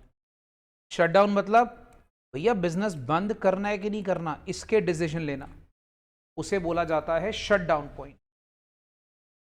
कि भैया बिजनेस को बंद करना है कि नहीं करना, चलो जी इसके डिसीजन लें। तो बेटा ये हमारा 6 में पूरा चैप्टर आ जाता है, इसको हम कहते हैं हमारे बिजनेस के अंदर डिसीजन मेकिंग में हेल्प करेगा। ठीक है, चलो एक एक करके शुरू करते हैं कहानी। सबसे पहले बेटा हम लोग शुरू करने जा रहे हैं एमसी इक्वेशन। नोटेड है बेटा? अब तो मैं भी साथ साथ लिख रहा हूं, तो मेरे ख्याल से आप लोग का साथ साथ नोटेड ही होगा। कुछ रह जाएगा तो बता देना भाई। एमसी इक्वेशन देखो, मार्जिनल कॉस्टिंग के चैप्टर में तुम लोगों को एक इक्वेशन का इस्तेमाल कई बार करना पड़ेगा, इसको हम बोलेंगे एमसी इक्वेशन। एमसी इक्वेशन किस प्रकार होती है? S minus V C is equals to F C plus P. इसको लर्न कर लो। सर जी क्या कहना चाहते हो? मैं बताता हूं। इज इक्वल टू सी, भाई साहब एस से मेरा तात्पर्य सेल्स, वीसी से मेरा तात्पर्य वेरिएबल कॉस्ट। सर जी एफसी क्या कहना चाहते हो? Fixed cost. पी क्या होता है सोनू? पी होता है प्रॉफिट। और लास्ट में सी क्या होता है? सी होता है कंट्रीब्यूशन। तो मैं आपको यहां पर क्या बताने की कोशिश कर रहा हूं कि सेल में से वेरिएबल कॉस्ट निकाल दो,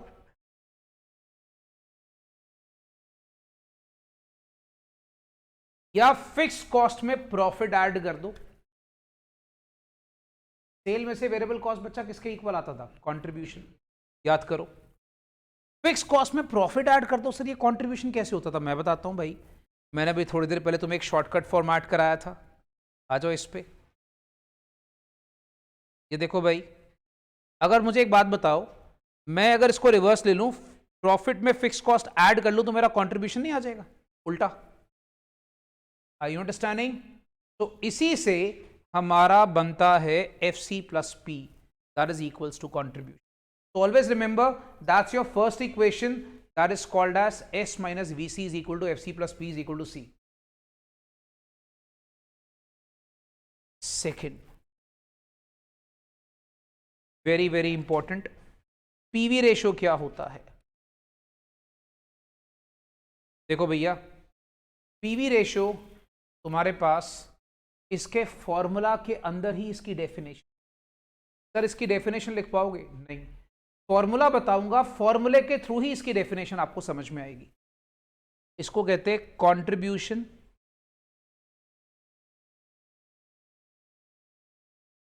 ओवर सेल्स इनटू 100। सिंपल सी भाषा में बात करें तो C by S into 100 learn करने के लिए। सर ये क्या कहना क्या चाहते हो?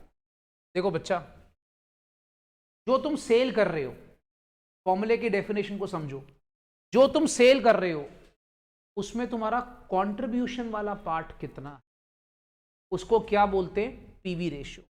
कहने का मतलब हो गया, it is actually the relationship between, इसकी जब डेफिनेशन रीड की जाती है ना, क्या बोली जाती है?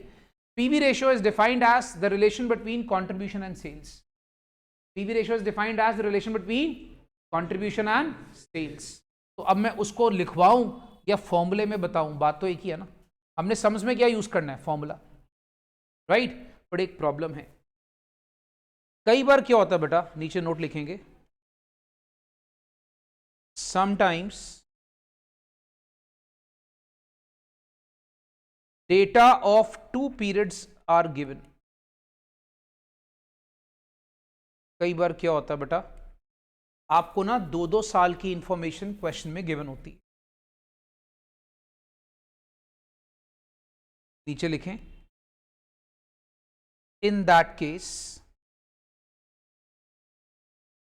PV ratio is computed as follows. Ansh भाई आपका कैमरा ऑफ है, मैंने अभी ध्यान दिया है। बच्चा in that case PV ratio is computed as follows. देखो बच्चा, होता गया है, कई बार ना तुम लोग को 2-2 साल की इंफॉर्मेशन दे रखी होती। सर 2-2 साल की इंफॉर्मेशन मतलब जैसे फॉर एग्जांपल सपोज कर लो तुम्हें दिया होगा 2020 2021, ऐसे करके 2 साल की इंफॉर्मेशन दी होगी। तो उस केस में तुम पीवी रेशियो को थोड़ा डिफरेंट तरीके से निकालोगे, इस तरीके से नहीं निकालोगे। कैसे निकालते हो? देखो, इसको दोनों में से किसी एक तरीके से निकालना है। नंबर 1, या तो तुम यूज कर सकते हो फॉर्मूला कि PV ratio is equal to change in contribution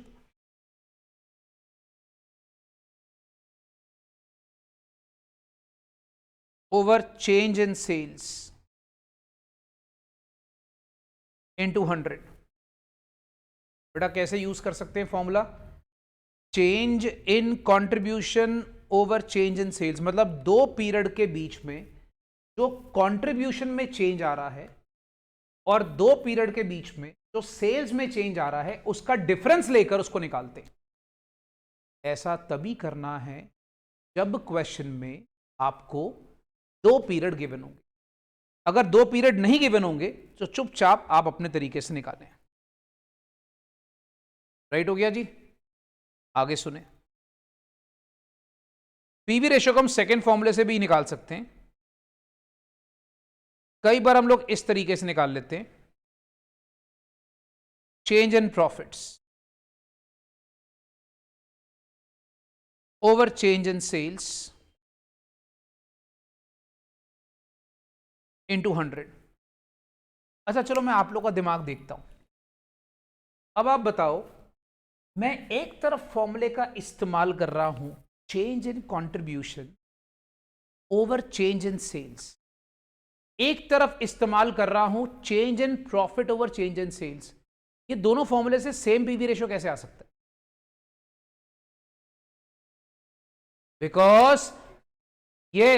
because contribution और प्रॉफिट में फर्क सिर्फ फिक्स्ड कॉस्ट का होता है।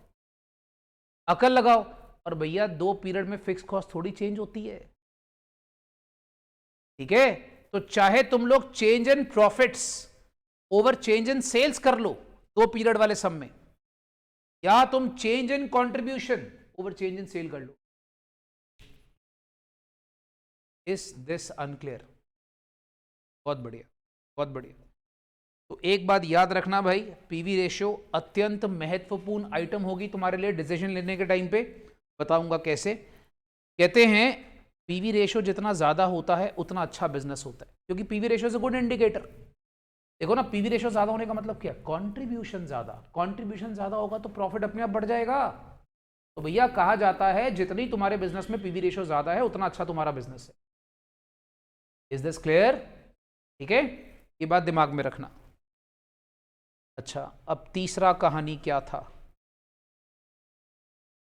BEP, that is break even point.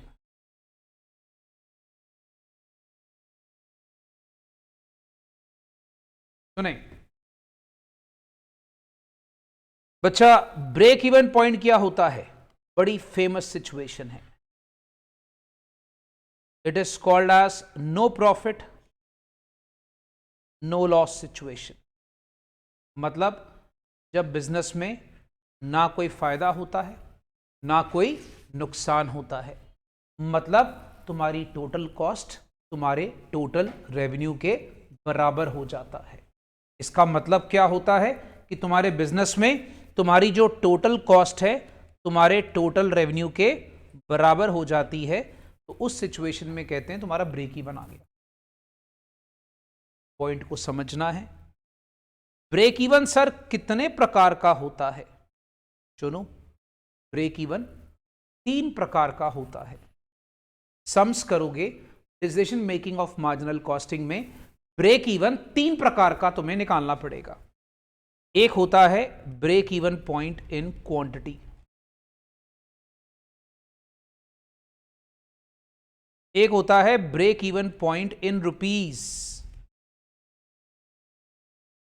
ठीक है?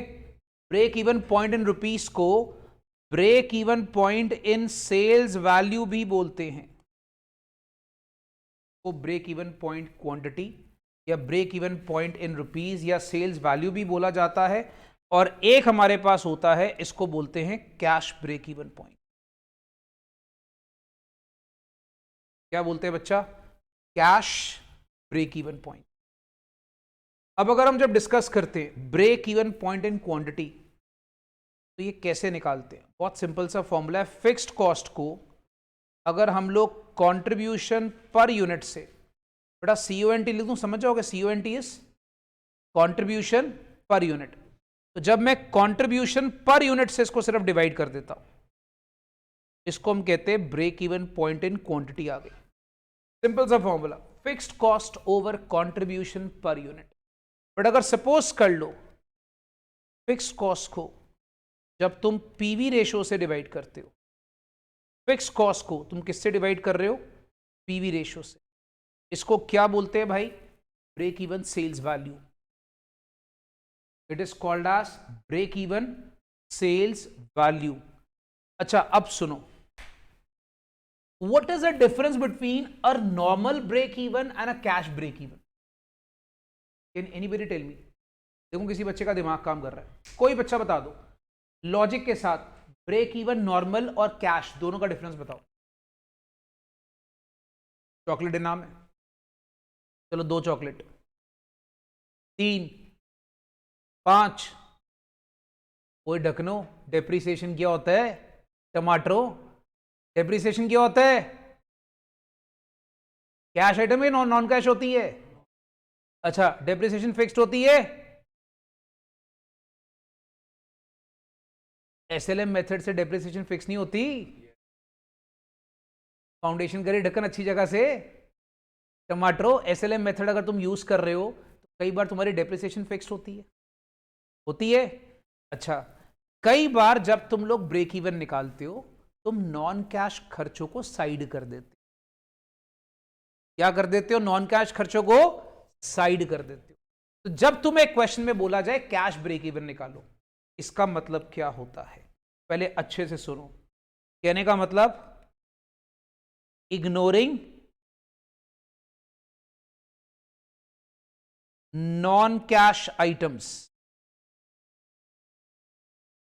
सच एज डेप्रीसिएशन। तो जो डेप्रीसिएशन, अमोर्टाइजेशन ये सब होते हैं, इसको जब तुम इग्नोर करके ब्रेक इवन निकालते हो, इसको बोलते हैं हमारे पास कैश ब्रेक इवन। भाई साहब इस केस में फॉर्मूला पता है क्या होता है?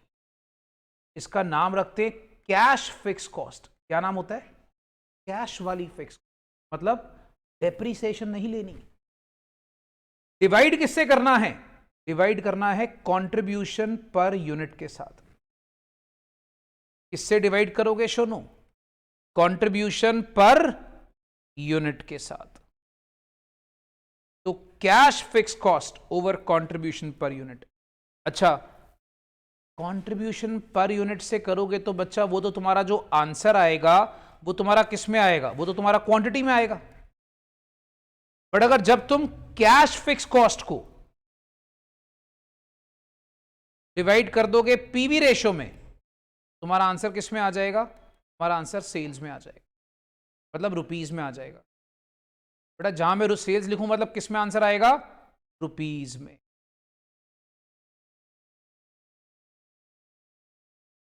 चलो अब बच्चे मुझे बताओ, क्या तुम लोगों को ये कहानी क्लियर है?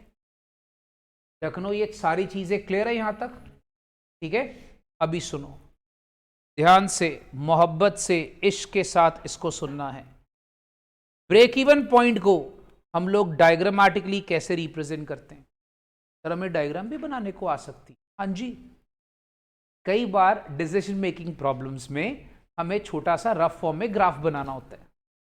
सर हमें ग्राफ पेपर मिलेगा? ढक्कन हो क्या, 8-9 का मैथ्स कर रहे हो? कोई ग्राफ पेपर नहीं मिलेगा। सर हम लोग को फुट्टा और पेंसिल लेके जाना पड़ेगा? हाँ जी भाई, फुट्टा और पेंसिल तुम्हारे लिए आवश्यक रहेगा, लेके जाना पड़ेगा। ठीक है, तुम लोगों को वो चाहिए होगा। तो भाई साहब जब तुम इसका ग्राफ बनाते हो, याद रखो तुम ज्यादातर एक्स एक्सिस में यूनिट्स लेते हो, का ग्राफ प्रेजेंट करना होता है कई बार, और वाई एक्सिस में वैल्यू या रुपीज लेते हो। डन हो गया भाई? आप सारे बच्चों को पता है कि फिक्स कॉस्ट की स्ट्रेट लाइन होती है। क्यों? फिक्स कॉस्ट फिक्स्ड होती है और फिक्स कॉस्ट कभी जीरो नहीं होती, इसीलिए मैंने इसको जीरो से स्टार्ट नहीं करा, इसीलिए मैंने उसको थोड़ा ऊपर से स्टार्ट करा है। और सारे बच्चों को मैं थोड़ा मान के चलूं, भैया इकोनॉमिक्स में कॉस्ट पढ़कर आए हो, ठीक है, कंचे तो नहीं खेले ना +1 +2 में। तो भाई साहब यहीं से तुम्हारी टोटल कॉस्ट शुरू होती है। तुम्हें पता होगा बेटा, जहां से फिक्स कॉस्ट शुरू होती है वहीं से तुम्हारी क्या शुरू होती है? Total cost. तुम्हारी कॉस्ट जीरो नहीं हो सकती, बट तुम्हारा रेवेन्यू तो जीरो हो सकता है। पॉसिबल है? तो रेवेन्यू कहां से स्टार्ट होता है? इधर से। सपोज कर लो ये टोटल रेवेन्यू है।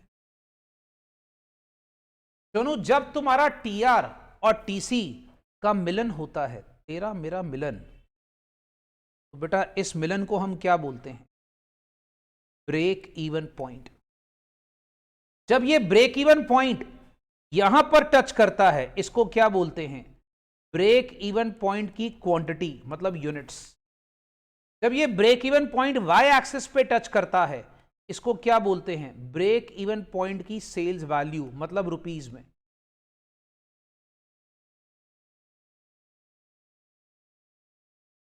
दोनों तुम लोगों को एक बात पता होगी, बचपन में चलते हैं थोड़ा सा, यहां पर टीआर ज्यादा है, टीसी कम है, तो यहां पर क्या आता बेबी? प्रॉफिट। सारे बच्चों को याद है? ठीक है, तो इसको क्या बोलते हैं सोनू? प्रॉफिट। यहां पर पी लिख दूं भाई, यहां पर एरो मार के पी लिख रहा हूं। इसके नीचे तुम्हारा टीसी ज्यादा है, तुम्हारा टीआर कम है, तो यहां पर क्या आता है? एल। एल मतलब लॉस। लग गई तुम्हारी एल। ठीक है, अभी ये डायग्राम के साथ थोड़ी स्पेस आराम से छोड़नी है, यहां पे वापस आना है, अगले पॉइंट को समझते हो। ब्रेक इवन के बाद अगर तुम देखोगे तो मैंने तुम्हें एक चौथा पॉइंट सिखाया, क्या नाम है उसका? पढ़ो। नहीं सॉरी, पांचवा पॉइंट था, नहीं चौथा था, फोर्थ था। फोर्थ पॉइंट क्या सिखाया बेटा? Margin of safety. पढ़ा सबने? अच्छा, what is margin of safety? नाम से ही पता लगता है भैया हम बचना चाहते हैं, हमें कोई मार्जिन दो, सेफ्टी। अर्थात सोचो, अगर तुम्हारी सेल्स, लॉजिक के साथ चलो, थोड़ी सी ज्यादा है, अगर तुम्हारी सेल थोड़ी सी ज्यादा है, तो भैया मतलब तुम लोग को ब्रेक इवन से थोड़ी थोड़ी सेल को ऊपर रखना है, तो ये जो तुम्हारा डिफरेंस होता है, इसको क्या बोलते हैं? Margin of safety. अर्थात तुम्हें यही डायग्राम से समझ में आ जाएगा कि हम लोग अपने बिजनेस में ब्रेक इवन से सेल को ज्यादा रखने की कोशिश करते हैं, क्योंकि ज्यादा रखोगे तभी तुम बिजनेस में सेफ रहोगे। Are you understanding? Everybody is clear बेटा? तो यही से तुम लोगों को मार्जिन ऑफ सेफ्टी का फॉर्मूला समझ में आ जाएगा। क्या? इधर समझो, चौथा बेटा ये हो गया, नोट हो गया? मैं यहीं पे तुम्हें चौथा फॉर्मूला समझा रहा हूं बेटा। Fourth point, margin of safety. सुनो, मार्जिन ऑफ सेफ्टी का फॉर्मूला तुम्हारे पास समझ में आ जाएगा, एक्चुअल सेल और ब्रेक इवन पॉइंट की जो सेल होती है उसका डिफरेंस। देखो मैं बताता हूं, तुम्हारा ये वाला जो पॉइंट है, ये वाला, ये कौन सा है? तुम्हारा एक्चुअल सेल है। ये वाला पॉइंट क्या था? Break even. जो इसका गैप है वो तुम्हारा क्या है? Margin of safety. तुम लोगों को बच्चा इसी से मार्जिन ऑफ सेफ्टी का फॉर्मूला समझ में आ जाएगा। Actual sales minus break even sales का डिफरेंस। तो मैंने जानबूझ के तुम लोग को डायग्राम में चीज डाल दी ताकि तुम्हें फॉर्मूले का लॉजिक क्लियर हो जाए। The logic of the formula has to be clear. तो इसको हम लोग क्या बोलते हैं सुनो? Margin of safety. अच्छा, अब तुम्हें मैं एक चीज और बता देता हूं। मार्जिन ऑफ सेफ्टी जो होता है उसको भी हम लोग वहां पर दो प्रकार से निकालते हैं। इससे तो तुम्हारे पास मार्जिन ऑफ सेफ्टी आ जाएगा बच्चा रुपीस में। इसको क्या बोला जाता है? Margin of safety sales value. अगर मैं सेल वैल्यू टर्म यूज कर रहा हूं मतलब मार्जिन ऑफ सेफ्टी क्या है बेटा? Rupees. Rupees. But margin of safety quantity में भी तो आ सकता है। आ सकता है सर, क्यों नहीं आ सकता? आपको मैं एक सिंपल सा फंडा बताता हूं। अगर आपको कभी मार्जिन ऑफ सेफ्टी क्वांटिटी में निकालने को बोल देना, तुम एक काम करो, जो तुम्हारा प्रॉफिट होता है तुम उसको अगर कंट्रीब्यूशन पर यूनिट से डिवाइड कर दोगे, तुम्हारा margin of safety automatically quantity में आ जाए।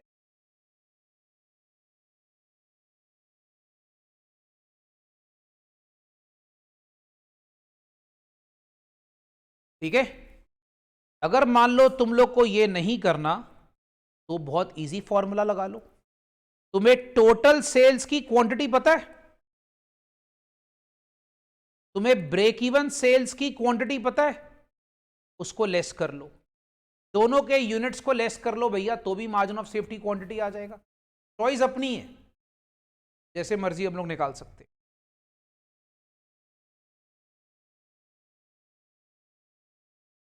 Sir ji margin of safety में और भी कुछ होता है? हाँ जी, इसमें और छोटी सी कहानी है भाई साहब। मार्जिन ऑफ सेफ्टी के साथ साथ कई बार आपको बोलेगा मार्जिन ऑफ सेफ्टी रेशियो निकालो। भाई ये फॉर्मूले सारे लर्न करने हैं, लर्न करोगे तो सम करोगे। याद रखना, मार्जिन ऑफ सेफ्टी का आपको बोला जाएगा बच्चा मार्जिन ऑफ सेफ्टी का रेशियो निकाल, कुछ नहीं, सिंपल सी बात है। तूने मार्जिन ऑफ सेफ्टी ऊपर निकाली हुई है या मार्जिन ऑफ सेफ्टी ऊपर निकाल ली है, ठीक है। मार्जिन ऑफ सेफ्टी का रेशियो क्या होता है? अच्छा, रेशियो का मतलब क्या होता है? मेरे 400 में से 300 नंबर है, रेशियो क्या हो गया? 300 बटा 400। तो मार्जिन ऑफ सेफ्टी आ गई, उसका रेशियो मतलब किससे कंपैरिजन करना है? टोटल सेल के साथ। तो जब मार्जिन ऑफ सेफ्टी को मैं टोटल सेल के साथ कंपेयर करता हूं और उसको इनटू 100 कर देता हूं, मेरे पास क्या आ जाता है? मार्जिन ऑफ सेफ्टी का रेशियो। तो margin of safety over total sales known as margin of safety ratio. Comparison of margin of safety and total sales.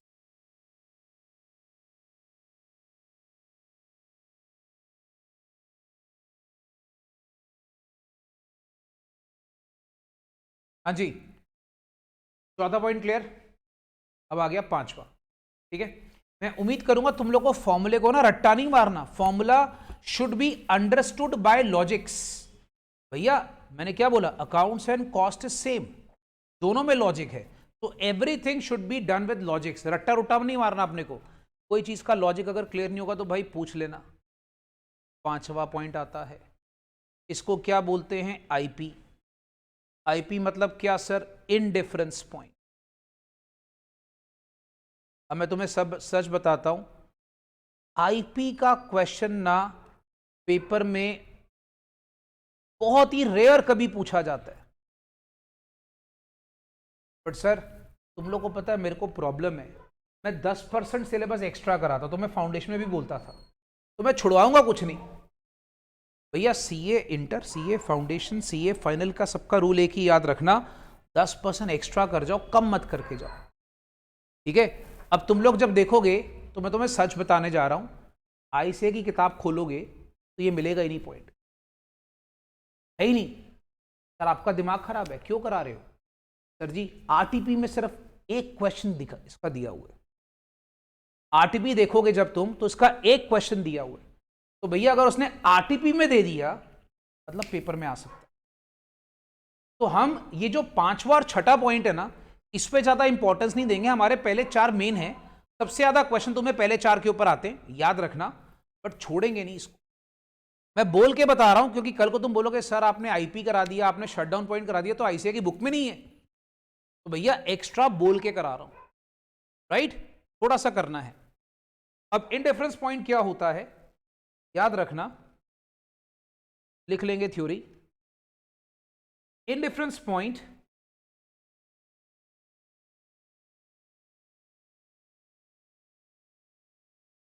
is the level of sales at which total cost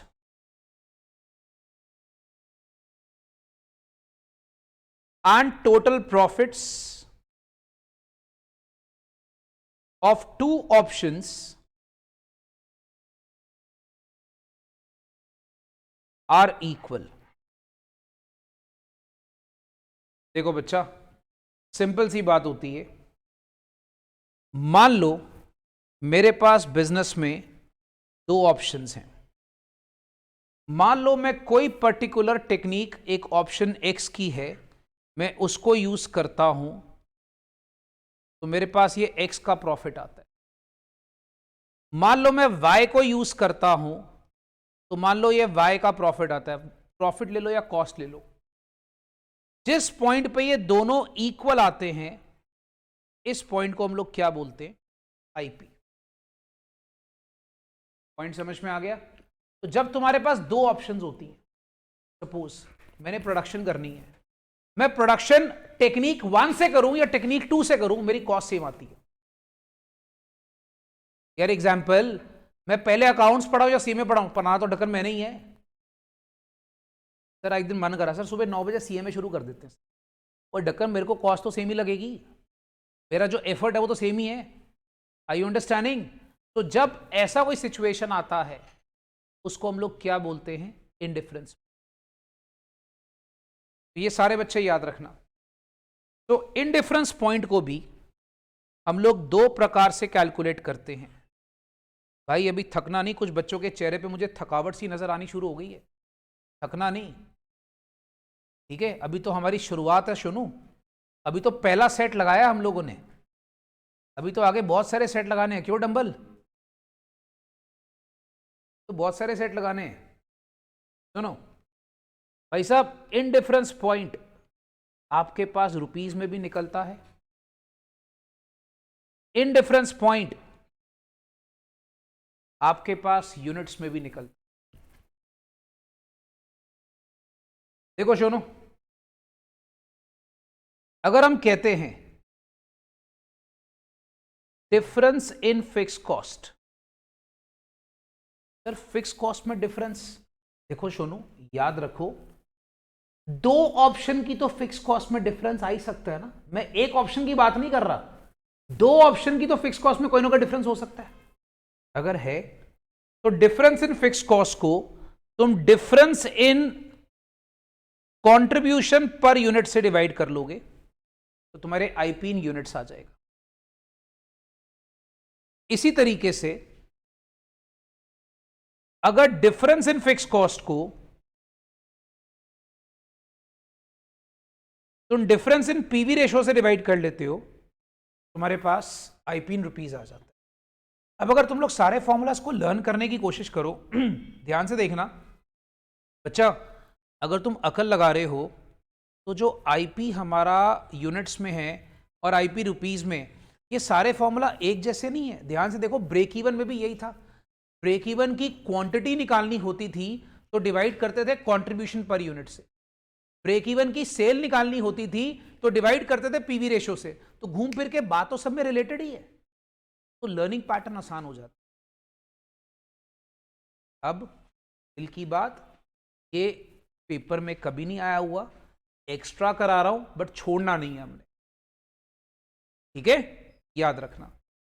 अच्छा, फिर आखिरी point, sir आखिरी point करा के मानोगे? हाँ जी भैया, आखिरी पॉइंट करा के मानेंगे। आज तुम लोगों को मैं सारी की सारी कॉन्सेप्ट करा रहा हूं, कल इसके सम शुरू कर देंगे। तो आप लोगों ने, जैसा कि रूल है, घर जाके नोट्स को फाड़ देना है, बिल्कुल नहीं पढ़ना है, आप लोग को कसम है, याद रखना। मैं तो कहता हूं बाहर जाके फाड़ दो, ठीक है? याद रखेंगे बेटा, जो बच्चे घर पे बैठे इमीडिएटली कॉपी फाड़ के डस्टबिन में फेंकनी है क्लास के बाद। सुनो, शटडाउन पॉइंट हमारा आखिरी पॉइंट आज का, शटडाउन पॉइंट समझकर हम क्लास को शटडाउन कर देंगे।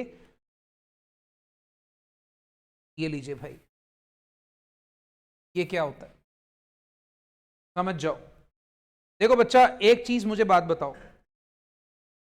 बिजनेस में ना एक लेवल आता है, कहते यार अगर तू बिजनेस की बेसिक फिक्स कॉस्ट भी तू अगर तू नहीं निकाल पा रहा, तो बंद कर बिजनेस को यार, तू क्यों चला रहा है? बिजनेस की एक ऑपरेशनल फिक्स कॉस्ट होती है, अगर मान लो मैं वो भी नहीं निकाल पा रहा, तो बिजनेस को बंद कर दो यार, शट डाउन कर दो। तो what is shut down point? When a business is not able to recover its basic operational fixed cost,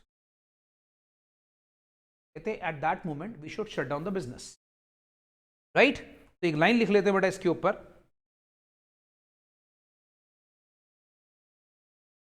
shutdown point indicates when sales it's below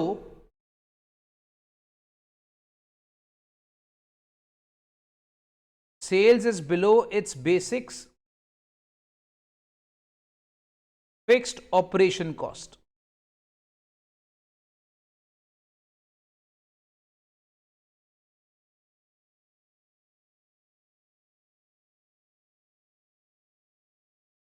तो बेटा शट डाउन का मतलब हो गया भैया बिजनेस को तू शट ही डाउन कर दे भैया, शांति से बैठ जा। देखो बिजनेस में ना फिक्स कॉस्ट दो प्रकार की होती है, पहले बात को समझना। एक होती है अवॉइडेबल और एक होती है अनअवॉइडेबल। बात समझ रहे हो? अवॉइडेबल मतलब जिसको अगर तुम चाहो तो थोड़ा सा रोक सकते हो,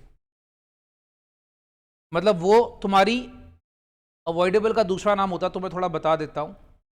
अगर बच्चों को याद होगा, मैंने ना थ्योरी जब कराई थी 3 लेक्चर स्टार्टिंग में थ्योरी के, मैंने टर्म करी थी एक यूज डिस्क्रिशनरी फिक्स कॉस्ट। जब तुम लोग को मैंने कॉस्टिंग की टर्म्स बताई थी बेटा, वो थ्योरी के 3 लेक्चर प्लीज यूट्यूब से जरूर देखना, जो बच्चों ने नहीं देखे हैं। थ्योरी के 3 लेक्चर्स बहुत जरूरी हैं। मैंने टर्म यूज करी थी डिस्क्रिशनरी फिक्स कॉस्ट। मतलब ये क्या होता है, कई बार हम ऐसी कॉस्ट होती है अपने मन से यूज करते हैं, मतलब अगर हम बिजनेस में वो कॉस्ट ना भी करें तो भी चलेगा, तो क्या बोलते हैं डिस्क्रिशनरी, जो हम लोग अपने मन से कर रहे हैं। अब जैसे फॉर एग्जाम्पल मान लीजिए, मैं छोटा सा एग्जाम्पल देता हूं, मैं कहता हूं यार मेरे को नहीं लगता कि मुझे मान लो पढ़ाने के लिए मेरे को यहां पर सपोज कर लो भाई इतनी सारा मतलब यहां पर ताम झाम करने की जरूरत है। बच्चों को आजकल इतने शरीफ बच्चे हैं, उनको मैं जमीन में बिठा दूंगा तब भी बैठ गए।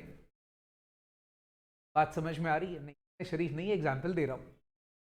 तो मैं क्या कर रहा हूं, मैंने बेंचों की कॉस्ट कर या फिक्स कॉस्ट है, ये क्या है डिस्क्रिशनरी।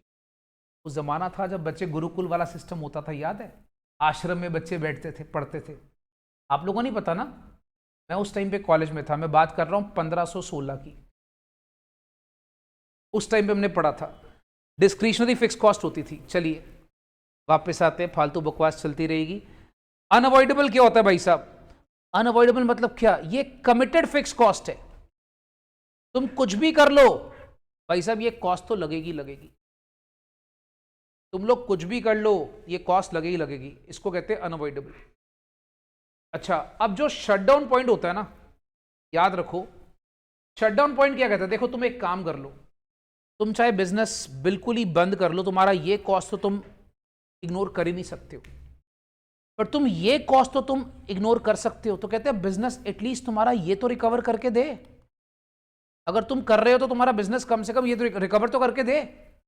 अगर तुम्हारा अवॉइडेबल कॉस्ट भी तुम्हारे पास नहीं आ रही है, फिक्स कॉस्ट, बंद कर बिजनेस को, क्या करना है। देख ये कॉस्ट तो तू रोक ही नहीं सकता, अगर तू ये कॉस्ट करना चाहता है, कम से कम बिजनेस चलाना चाहता है, तो भैया अवॉइडेबल तो कवर होनी चाहिए। तो याद रखना इसी वजह से शटडाउन पॉइंट जो होता है वो आप निकालते हो अवॉइडेबल फिक्स कॉस्ट से। तो अगर अवॉइडेबल फिक्स कॉस्ट जो होती है, जिसको हम डिस्क्रिशनरी फिक्स कॉस्ट भी बोलते हैं, उसको अगर आप डिवाइड करते हो पीवी रेशो से, किससे डिवाइड करते हो? पीवी रेशो से। शटडाउन पॉइंट किस में आता है? रुपीज में। रुपीज में मतलब सेल्स वैल्यू में। बेटा सेम फॉर्मूला नहीं है, चेक करो। और अगर तुम लोग अवॉइडेबल फिक्स कॉस्ट को, अगर तुम लोग अवॉइडेबल फिक्स कॉस्ट को डिवाइड करते हो कंट्रीब्यूशन पर यूनिट से, तुम्हारा शटडाउन पॉइंट किस में आता है? क्वांटिटी। तो देखो फॉर्मूले तो सारे सेम ही है ढक्कन। तो तुम लोग एक चीज, सारी बात का सारांश निकालें। सारांश क्या है? किसी भी चीज की सेल वैल्यू निकालनी है, डिवाइड किससे करना है? पीवी रेशो से। किसी भी सेल चीज की क्वांटिटी निकालनी, डिवाइड किससे करना है? Contribution per unit. भाई सब क्लियर है? आज सम शुरू करा दूं कि बहुत है आज? बहुत है, बहुत है। इसके बाद बच्चे गाली निकालेंगे। चलो इतना कर लो भाई साहब, आज के लिए बहुत है, बाकी कल। Thank you.